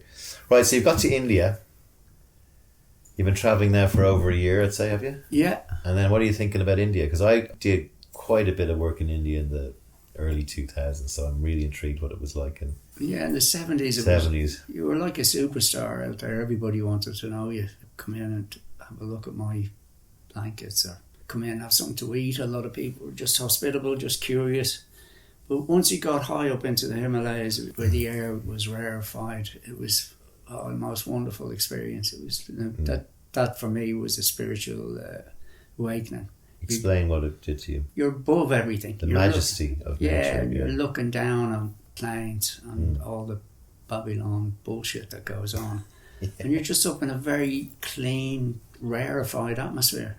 I mean, where did you stay then? Just hostels and little... Up in the mountains, you'd stay in shepherd's huts, right. Caves, up a rock overhang, wherever you'd end up in the evening. And were you long-haired and big beard? Was that the... Dreadlocks, yeah. Yeah. People used to wonder what was growing out of my head at that time. But yeah... And were you healthy, though, apart from maybe, whatever was living in you? But, it was good. I mean, the time you'd get unhealthy is when you get down into cities and you start eating in restaurants and stuff. But when you're cooking for yourself, it's grand.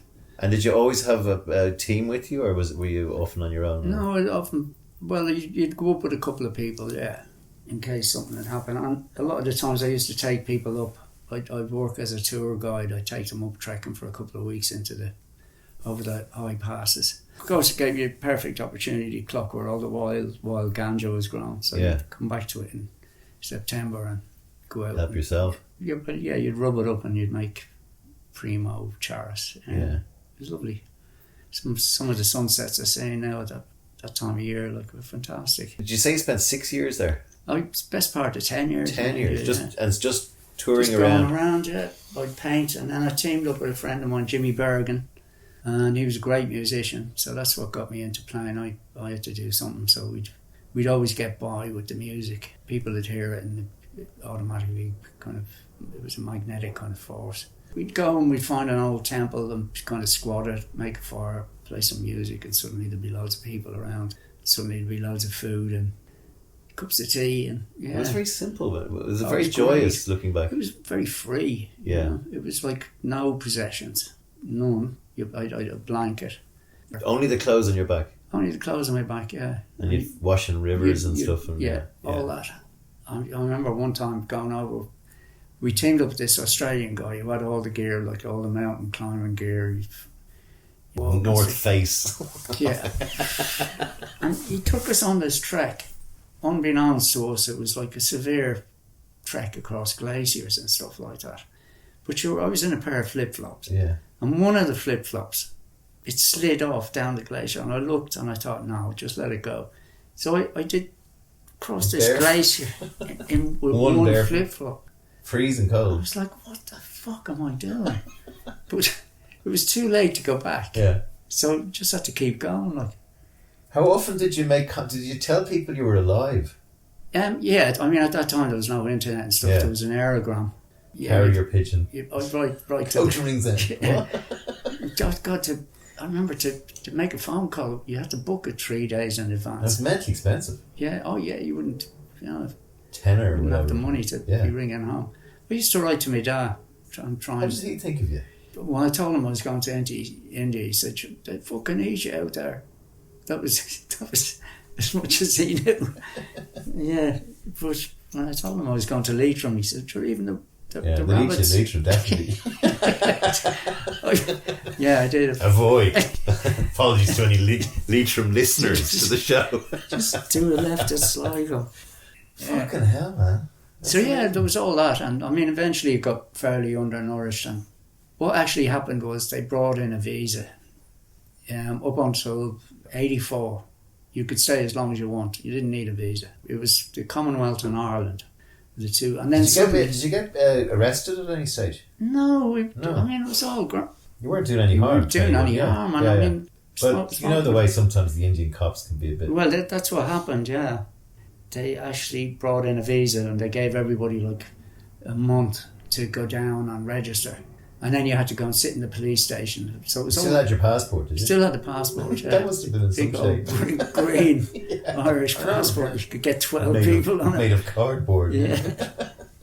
So you had to go down into the police station and sit and give an account of yourself. Yeah, that's what I meant, yeah. Yeah. So the old Raj. To this flat cap policeman. Yeah, with a stick.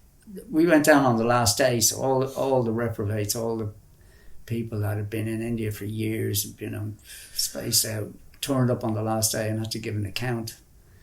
And there was one bloke, an English junkie guy, whose claim to fame was that he'd sold smack to John Lennon because he knew one of the gorillas out of 2001 Space Odyssey. Gabe was his name. He'd filled out on his form that like he was a waiter. I mean, the state of the guy, his arms were like colanders, He's waiting for more drugs. Yeah. Yeah. And he'd come out to India in 1967 or something like that. I remember the policeman saying, like, what happened to you? Like, what? And he said, well, I was working in a restaurant and they made it self-service, so I came to India. So bang, 4 weeks, out, go. So I had to do a bit of changing around of extending my visa and stuff. Did you get involved in harder drugs like heroin and stuff like that? What that actually was all happened was, well. it was all hippy-dippy, rainbow colours. And then the Russians invaded Afghanistan. And there was an epidemic of smack, hard drugs. It was just everywhere, not just with the hippies, but with Indian people who didn't know what it was, basically. Yeah. And it was like everywhere, and everybody was into it. Yeah. It was just like this ridiculous kind of spin-off of the Russian invasion. And that's what's going on now today. That's what pays for the bullets, rocket launchers, all that. So there was a... Did you get stuck into it at all? I did, yeah. And was it? I didn't. And you didn't know what it was. Well, I mean, how bad it? I didn't realise what a shit drug it was. But I mean, you don't need anything with that. You don't need friends. You don't need to eat. You don't even need to go for a shit. You don't need a girlfriend. None of it. All that you need is that. So I'd highly recommend it for anybody who gets to 80 and sort of is feeling a bit creaky. Why not? Yeah. You should be able to get down to the chemist. And what about hallucinogens? Did you see any psilocybin or any of that sort of stuff when you were out there? Yeah, they used to, in the monsoon it would grow. Yeah. You'd go out and find psilocybin and be growing. Which is coming back now, right? Yeah. What's your view on that? Because you and I are atheists, but there is this dimension that you see, because I tried Changa and stuff like that, and there's something going on. There is, it's just in your brain, clearly, okay, but like, do you think there's a metaphysical universe? I think there's parallel universes, and I mean, at this stage the maths is starting to add up there is actually an infinite number of parallel universes. Yeah. I think when you take psychotropic drugs, like especially DMT, which is like the granddaddy of all the hallucinogens, it lifts that veil that allows you to see into these parallel universes. Reality we exist in is so tiny in comparison to what's out there. Working on a quantum level, I think there's something inside us that's so small that is eternal, and that whether that's eternally in darkness when we die or eternally moving beyond the speed of light to another dimension. Psychedelics really allow you to peer into that world. Yeah, it's all going on in your mind, but isn't everything? I mean, there is so much inside ourselves that we don't know about. We're too busy with trivia to actually nurture and expand a lot of our potential, I feel. I think one of the strongest feelings of being Irish I ever had was I came back and I went feral. I was eating wild food and camping wild, living out around Sligo and Leitrim, actually. And, sorry, Leitrim, you're getting a bit of a going over. Yeah, and Wicklow. And I teamed up with this guy, Jimmy Bergen, and we travelled off-road, basically. Right. In Ireland? Yeah, we'd walk across fields. So first of all, when you got home, what did your mum say to you? Well, she's long dead. But my dad was there. He'd be watching the horse racing, sucking on his pipe. He was always very good, very understanding. Yeah. Realised I was on some kind of mission to find my place in the world. And did he want to know all the stories? He was baffled. And your mates, did they go? And did you come home all dreaded? And, yeah. You'd come home. So they thought you got mad. Yeah. they were baffled. Yeah. Basically, I was oscillating on a different frequency altogether. And then In your own mind, though, you were. I loved it. I mean, it was so but no, free. you were fucking all there, and you knew you were. Very much clarity there about. Didn't really want to be part of society at that time, and I wanted to be as free from it as possible, and I'd do anything to make that so. You know, we were walking around Ireland basically in flip flops again. That's chilly. Yeah, camping out, and we found some amazing places, and then we ended up going up to Newgrange midwinter with a journalist called Kevin O'Connor. So Newgrange, as you know, the sun comes in. Yeah, the archery. Yeah, once a year, midwinter. If the sun comes up Yeah. that day, yeah. And it was a lovely morning, it was clear. Right. There's a 25-year waiting list. This is a Newgrange. It's a Neolithic tomb. I think it dates back. It's pre-pyramids in Egypt. Pre-pyramids, so it's 5,000 years BC. And it's still very well protected, and there's a really narrow entranceway that goes for about 100 meters or something, and then into a sort of an area in the middle of the hill. And once a year, it was Druid times, the sun would just shine and light up the interior of this archery. So that's where he was going, and only a few people can sit in there at any one time, which is the waiting list that Pete's referring to. There was, 25-year waiting list, and there was a big sergeant at the gate from Drogheda, and there was no chance of getting in. So we went around the side, climbed up a tree, and hopped over the fence. All the time the sun is just starting to break the horizon. It's just the deadline is getting closer and closer. So we ran towards the entrance of Newgrange with this big sergeant from Drogheda. It's like Father Ted.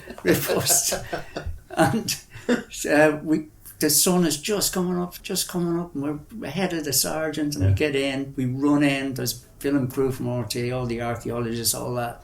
And next of all, there's the sun is just about to burst. People dressed like tramps. Yeah. Flip flops and everything. Yeah, psychedelic kind of tramps. Yeah. And next of all, there's the shadow of the sergeant, and everybody starts shouting, will you get in there quick? He came running in, he grabbed me by the scruff of the neck, and then suddenly the sun came up and shone into the depths of the earth in this golden triangle that you could actually see moving across. Not in a nationalistic way, but it gave me this tremendous connection to being Irish, ancient, pre-Christian. That kind of intelligence was there. Yeah, Irish people are very spiritual, so it was a really kind of Celtic. The whole room just got quiet and jaws dropped to the floor. Absolutely gobsmacked, and the sergeant, everybody told him to shut up, so he quietly sort of stood against the wall and watched this. He wasn't going to get in either. At the end of it, when it was all over, this sergeant came over and says, "Go on now, lads, Jason, and thanks for that. I've never seen that in my life." So he was delighted. Was it astonishing? Oh, it was, and the astonishing thing about the maths was behind it as well is interesting. How rootsy it felt and how connected I felt to the earth because of it. It was incredible. The maths is amazing. Especially because, well, we don't know what the weather was like back then, but one assumes, given climate studies, that the weather in Ireland wouldn't have been that drastically different. So every other year it'd be fucking overcast. There would be no sun, Yeah. So they've worked it out irrespective of seeing the sun, actually. Yeah. They know the sun is going to hit there at a certain time. All right, let's play a second track. What are you going to play for us? It seems fitting to play another track. I just finished recording it. It's called The Winter Song. And it's all about winter's gloom. And so didn't we organise that very well? I know. slipped that one in. Okay, it's the Winter Sun or Song? Winter Song. Here it is.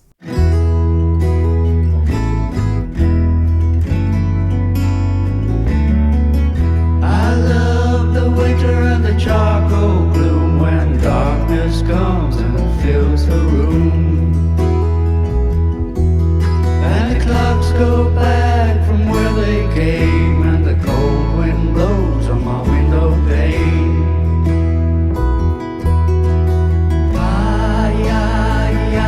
I'd sail the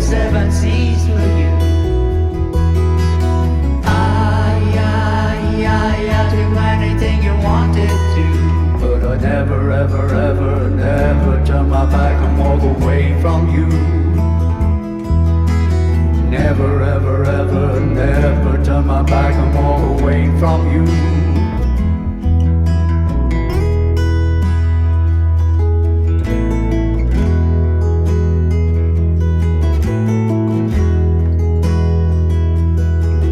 And my breath slips off when the breezes fly like a sleepy whisper in the dead of night.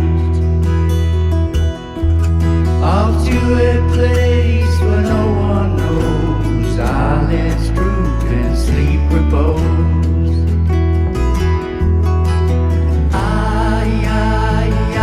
I'd sail the seven seas for you. I'd do anything you wanted to, but I'd never, ever, ever, never turn my back and walk away from you. Never, ever, ever, never turn my back and walk away from you.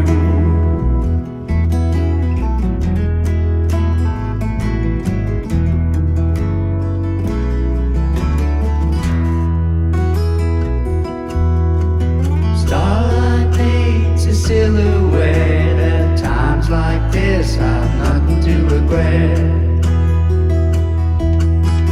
Time rolls on to infinity, and I realize it's bigger than me. Realize it's bigger than me. I sail the seven seas for you. I do anything you wanted to, but I'd never, ever, ever, never turn my back and walk away from you. Never, ever, ever, never turn my back and walk away from you. Never, ever, ever, never turn my back and walk away from you.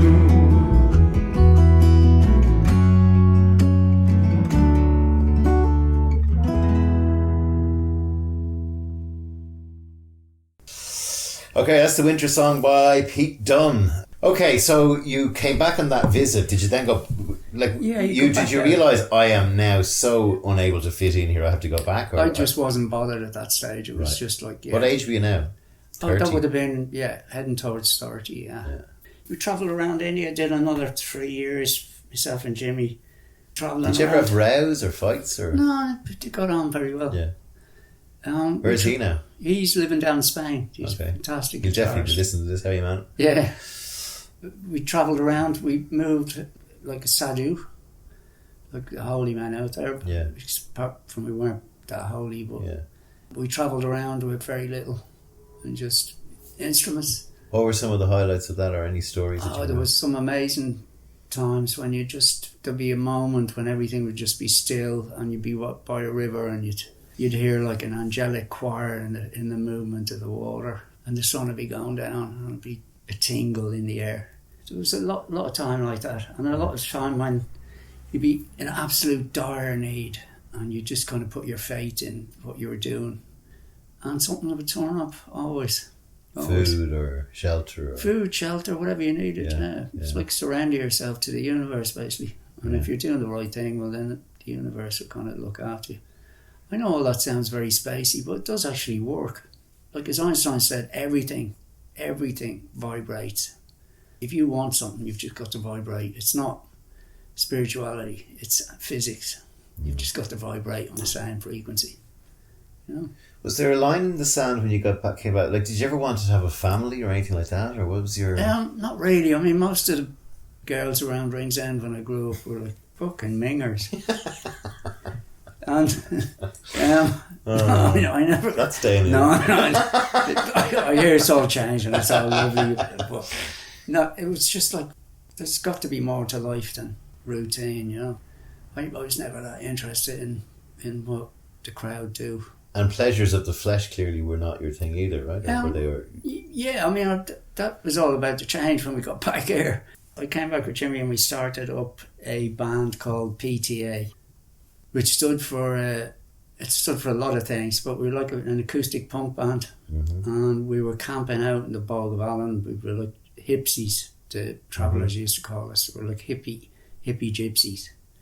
Siphon diesel, and we'd go into the gigs and on a horse and cart, You couldn't be done for drink driving. How did you get on with the travelling community? Yeah, they were grand. They'd call around.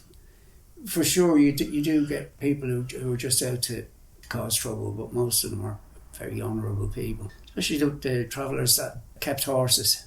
They seem to have quite an honourable code about them, but they're living on the outside of society. Yes, you know? that's why I asked, yeah.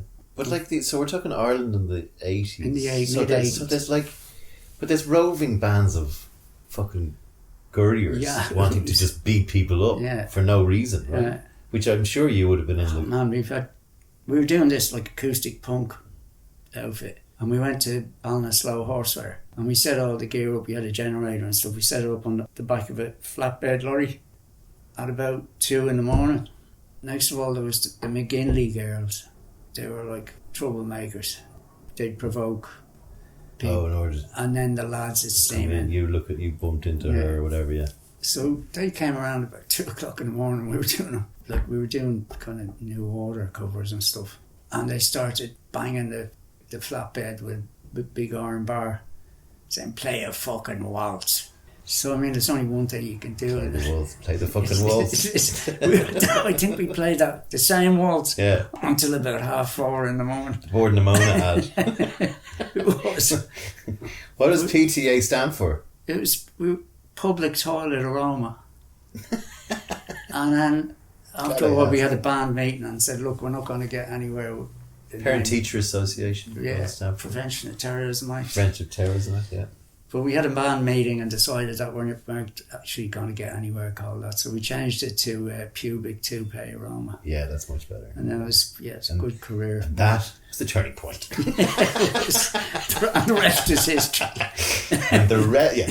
Madison. So then you played Madison Square Gardens. All right, so you're back in Ireland in the 80s and not fitting in, right? Yeah. Probably missing the world. Yeah. Ireland wasn't was it? It wasn't. I mean, still beautiful countryside and all that, and you can get right into nature. It was still under the yoke of the Catholic Church and gay born fucking, people like that. Annie Murphy and all that stuff. They used to find really repulsive. Yes, we didn't really have much to do with it. There's just a sanctimoniousness about so much of the... they have this show called Reeling in the Years. Have you ever picked it up? Yeah. It's on YouTube. You should get onto it. Yeah. But like, you just go, what the fuck? Yeah. It was naive and yet sanctimonious and up itself, and then all this evil was going on. Yeah. Across the board. In families and churches and industrial and rubbed under the tape, brushed under the carpet. Awful. It's fucked up. You kind of knew it was kind of fucked up. Teachers beating kids and all that. The good old days. Yeah. All the clergy. That's why I say they should have a property confiscated. Ill-gotten gains. Yeah. Well, Jesus, you go to the Vatican. Jesus, sorry, I took the Lord's name in vain there. Blasphemy. You go to the Vatican and see it. My first impression of the Vatican was, what the just the splendour and the gold and the money that was put into that thousands of years ago just to. Yeah. Oh yeah, there definitely is a God. Yeah, right. Whatever. It's definitely not a Christian Catholic one. What happened then? We gigged around Ireland quite a bit. We used to get free drinks, so it ended up a bit shaky sort of by the time the summer was over. And then we moved down to Spain. We teamed up with a guy called Gary from 2000 DS, which was a thrash punk outfit. And we basically siphoned our way around Europe from busking and making do. And then we eventually came back to London and formed a band called the Seven Kevins. Tell me how that name came from. My first cousin is called Kevin. It's in his house. We were looking for a name for ages. It's not an easy task. It's quite difficult. Yeah. We used to rehearse in the front room downstairs in this squat in Camberwell. The guy upstairs, he was always banging on the ceiling telling us to shut up. His name was Kevin, so we called ourselves that just to wind him up, really. The name stuck. They're like, you're not calling yourself that. Do not call yourself that. He was slightly he was disgruntled, but he was pleased as well, I think, The Seven Kevins is a sort of a punk outfit. That's your... And now you're a musician? Is that what you felt you were? Or is it like... we all still learning our craft, but We were a trash psychedelic trad band. Right. There was 2 fiddles that used to go racing off. And we did very well. And what did you play? What did you... I was playing drums and I used to sing as well. We were doing very well. We were getting gigs, we were getting places and all that. And then the rave scene kicked in and nobody was interested in a live band. So we moved out to Europe and we toured around. We did lots of gigs all up and down. We lived on a bus, just went from gig to gig. And it was great. It was great. So you talk about not interested in, what was it, the flesh? Yeah, sins of the flesh. Sins of the flesh. Now you have, that was deliberately ironic. Yeah, that was priest-like. Yeah, that was like. How was your holy purity, Peter? It wasn't very good, actually. So there was a groupie culture going on. There was, yeah. It was. I mean, it was grand. It was, especially in Germany. I loved it there. Berlin, yeah. Berlin was much better when the wall was up. Yeah, because there was a lot more intrigue, and that's when the sordid underbelly was, when the wall was up. We went there just after the wall came down, and you'd be driving along and in West Germany and be like all singing, all dancing, the whole place lit up like a battleship. And then suddenly the road would get really bad and the street lights would be really dim, and you'd drive past shops that would have like a can of peas and a cardigan in it. And it was like, we're in the East now, you know. Yeah. Again, your comment earlier about the sort of nicotine... That's brown sepia is there, right out of those shit fucking lights and everything. Eastern Europe. Just looking around and thinking that because some bloke wrote a book 100 years ago, because of that everybody had to be miserable for 70 years, whatever. And even that today, like when you start saying, we've got to build more social housing, we've got to look after people, we've got to...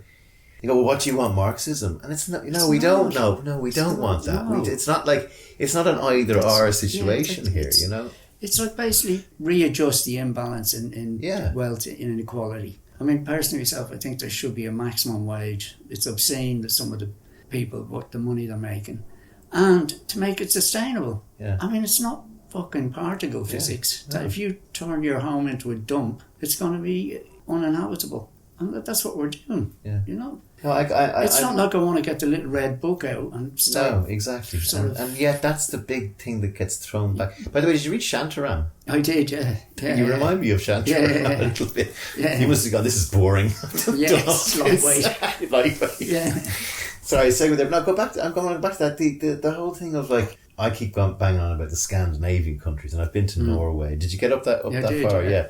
They pay a load of tax up there, but everyone pays it because the people they're paying it to are doing a good job by and large with it. Yeah. But they've really progressive education systems up there, prison systems up there. Like people aren't treated like, housing and multiculturalism. And it's not about like, as my father said to me once, well, what do you want? If we give all our stuff away, then we'll just be sitting here eating a bowl of rice. And I'm going, no, we fucking won't. You know what I mean? Yeah. This whole idea of... That's what the neoliberals do. Yeah, they take it to an extreme. They gaslight the thing, I mean, just see the campaign about Jeremy Corbyn being a racist. Yeah. It's like, hang on a minute. The guy's fought racism all his life. Yeah, I agree, and the very people who were accusing him were the ones who were saying, string Nelson Mandela up. So that's what they do, that lot, the neocons. If they haven't got anything to back up their agenda, they just make it up, and that's become acceptable. I actually believe that if the wealthy, and I don't mean taking the money off the wealthy, I don't mean saying, you can't live in it, you can fucking make $1 billion and stick it in your ears for all I care. But you have to pay the appropriate amount of tax on that $1 billion. Yeah. And what's happening is they're hiring banks of people to make themselves avoid paying tax. Well, don't hire banks of people. Oh, I'm anti-giving back. No, you're not. Just pay the fucking tax that's due on your $1 billion. And by the way, that would probably solve every problem we have. Because the amount of money that's going into the exchequer, they'd be able to fix things like the NHS or the Irish health system with that money.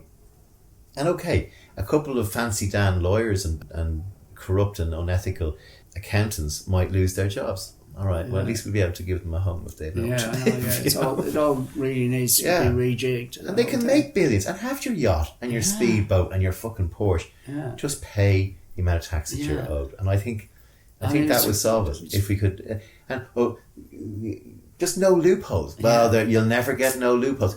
Well, if there's a loophole, it's like whack-a-mole. Well, that loophole's no longer in existence, and eventually there will be no loopholes, you know? Oh, some of the rich people might leave Ireland. Bono wants to go and live in Holland. Fine, let him go and live in Holland. Who fucking cares? It's a great bit of news, isn't it? Exactly. So the 7 Kevins, that went well? That was great. Yeah, it was great. Did you make money then? Were you starting to make some money? Did we fuck? No. You were a band, a collective that were fucking cool with the way you were. Oh, it was great. Yeah. We actually got picked up by the Mutoid Waste Company. Yeah. Who were putting on big warehouse parties. Like the first one I went to, I thought, how the fuck are they getting away with this? Yeah. So we became something like the house band for This would be places like Bermondsey and stuff like that, would it? No, it'd be like some of them, like right in the middle of the town. Yeah. King's Cross, really outrageous. There was like thousands and thousands of people all steaming into this squatted yard full of really sharp metallic sculptures. Okay, health and safety issues. Yeah, there was absolutely none. Like, so we used to do a lot of their parties, and it was just as Acid House was kicking off. They, in turn, they got run out of. They moved to Berlin because the hysteria, the media whipped up this anti-acid house. All the kids taking acid and loving each other. They weren't having it. Taking ecstasy and dying, and posters up about Lee Betts who died of an ecstasy overdose. I found out later that they were sponsored by the brewing industry because none of the kids were drinking. That's why they brought in alcohol pops. Yeah, was to get the kids back on the sauce. But they started banning water at them, remember? Yeah. Because everyone's so dehydrated because they're dancing all the time. It was great. I mean, the vibe was just so good at those gigs. Yeah. London has become very corporate. You know, a lot of the underground scene has been dissipated. A lot of it's moved down to places like Margate, and where the rent is cheap, dilapidated. You know, in 10 years, that'll be the place to live. 10 years they'll move to Northern Ireland. Yeah. Leitrim. Oh boy. We love you, Leitrim. This is the Leitrim podcast. Drumshambo gin coming right up. So, and then the art starts, is it? Yeah, I mean, the Kevin's ground to a halt in the mid-90s. And then I'd always painted. I'd always been a spray can artist. And then I seriously got into it. I went to Australia and just locked myself in a room and painted. Where did you go in Australia? Went to Lismore, up near Byron Bay. Yeah, your vibe there. I've just been painting ever since. Did you like Australia?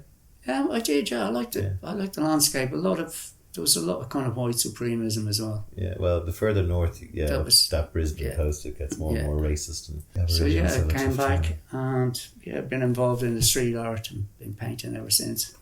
And so Pete's art is available to buy on PeteDunne.net. That's it, yeah. I had a look at it last night. There's some amazing work. What you do is you try and jolt people with some of your imagery. Well, it's just kind of trying to be honest. The style of art that I do really gives me a voice, so I don't feel... Yeah, you don't need to talk about it, yeah. I mean, you've got a very, very wide range. Yeah.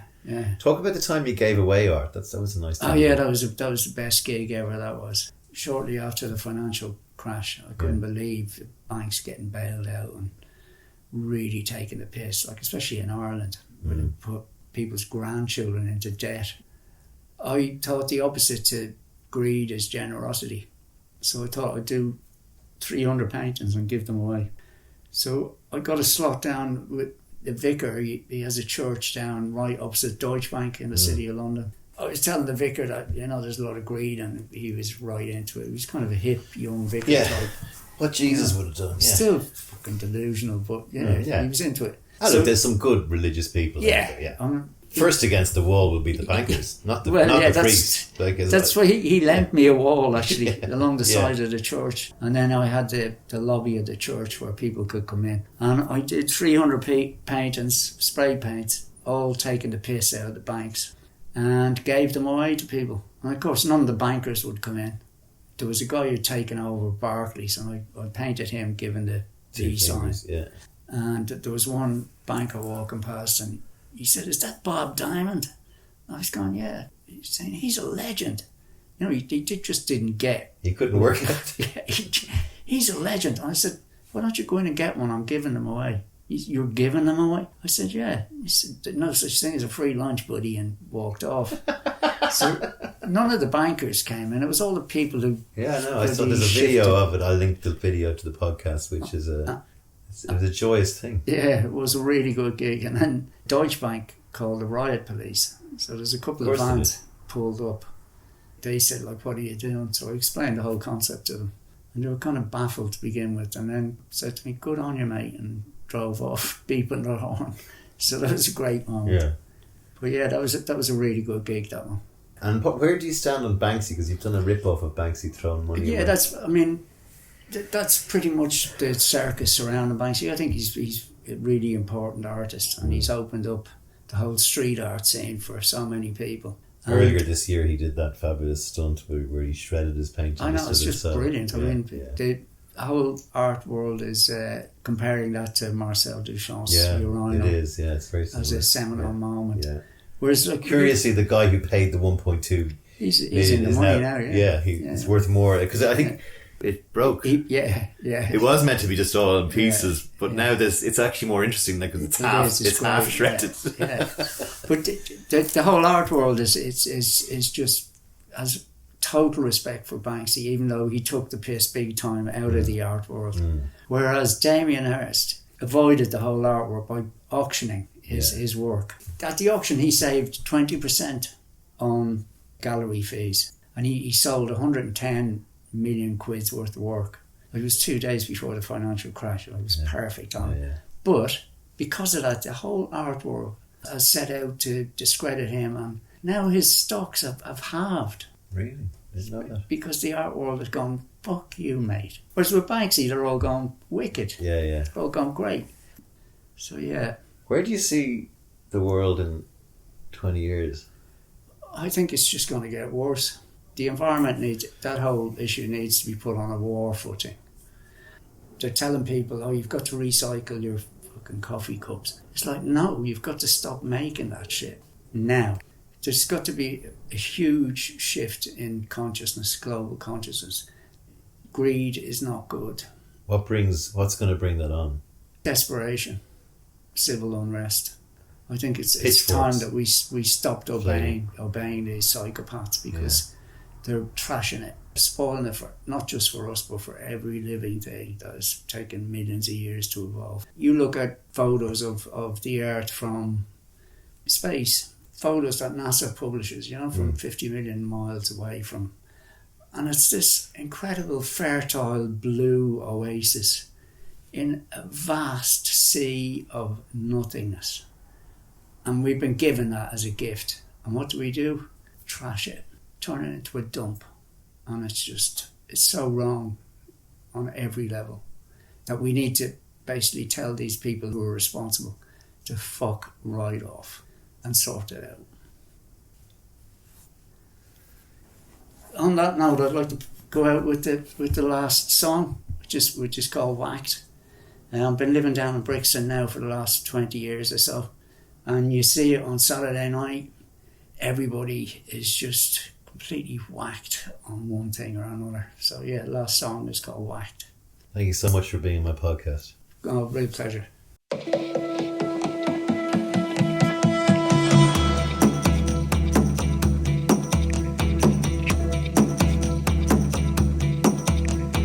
Baby's on the super duper logger, got a hungry mouth to feed. Mama's popping happy pills like crazy. All the kids, they're smoking weed. Everybody's getting whacked on something that makes them feel good. Everybody's getting whacked on something, everybody in my neighborhood.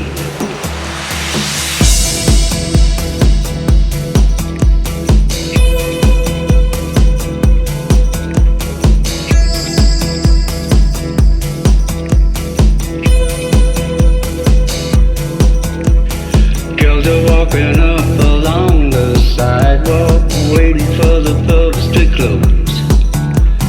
Students looking down into the mirror, got a tenner stuck up his nose.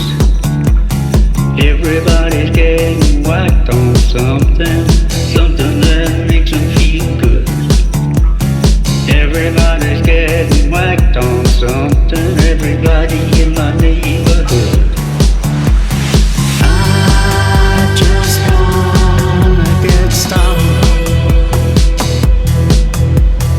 I just wanna get stoned.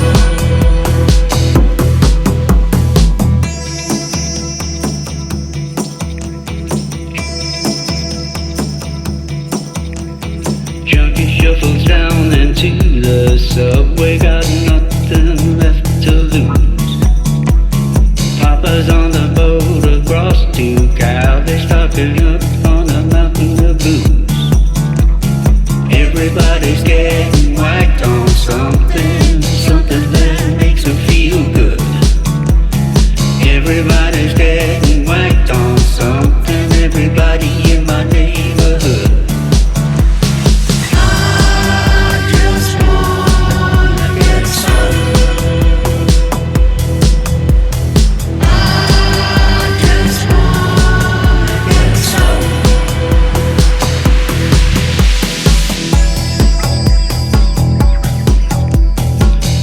Took a jump through an open window. He believed that he could fly. Bought it online with his computer. They said he was legally high. Everybody's getting whacked on something, something that makes them feel good. Everybody's getting whacked on something. Everybody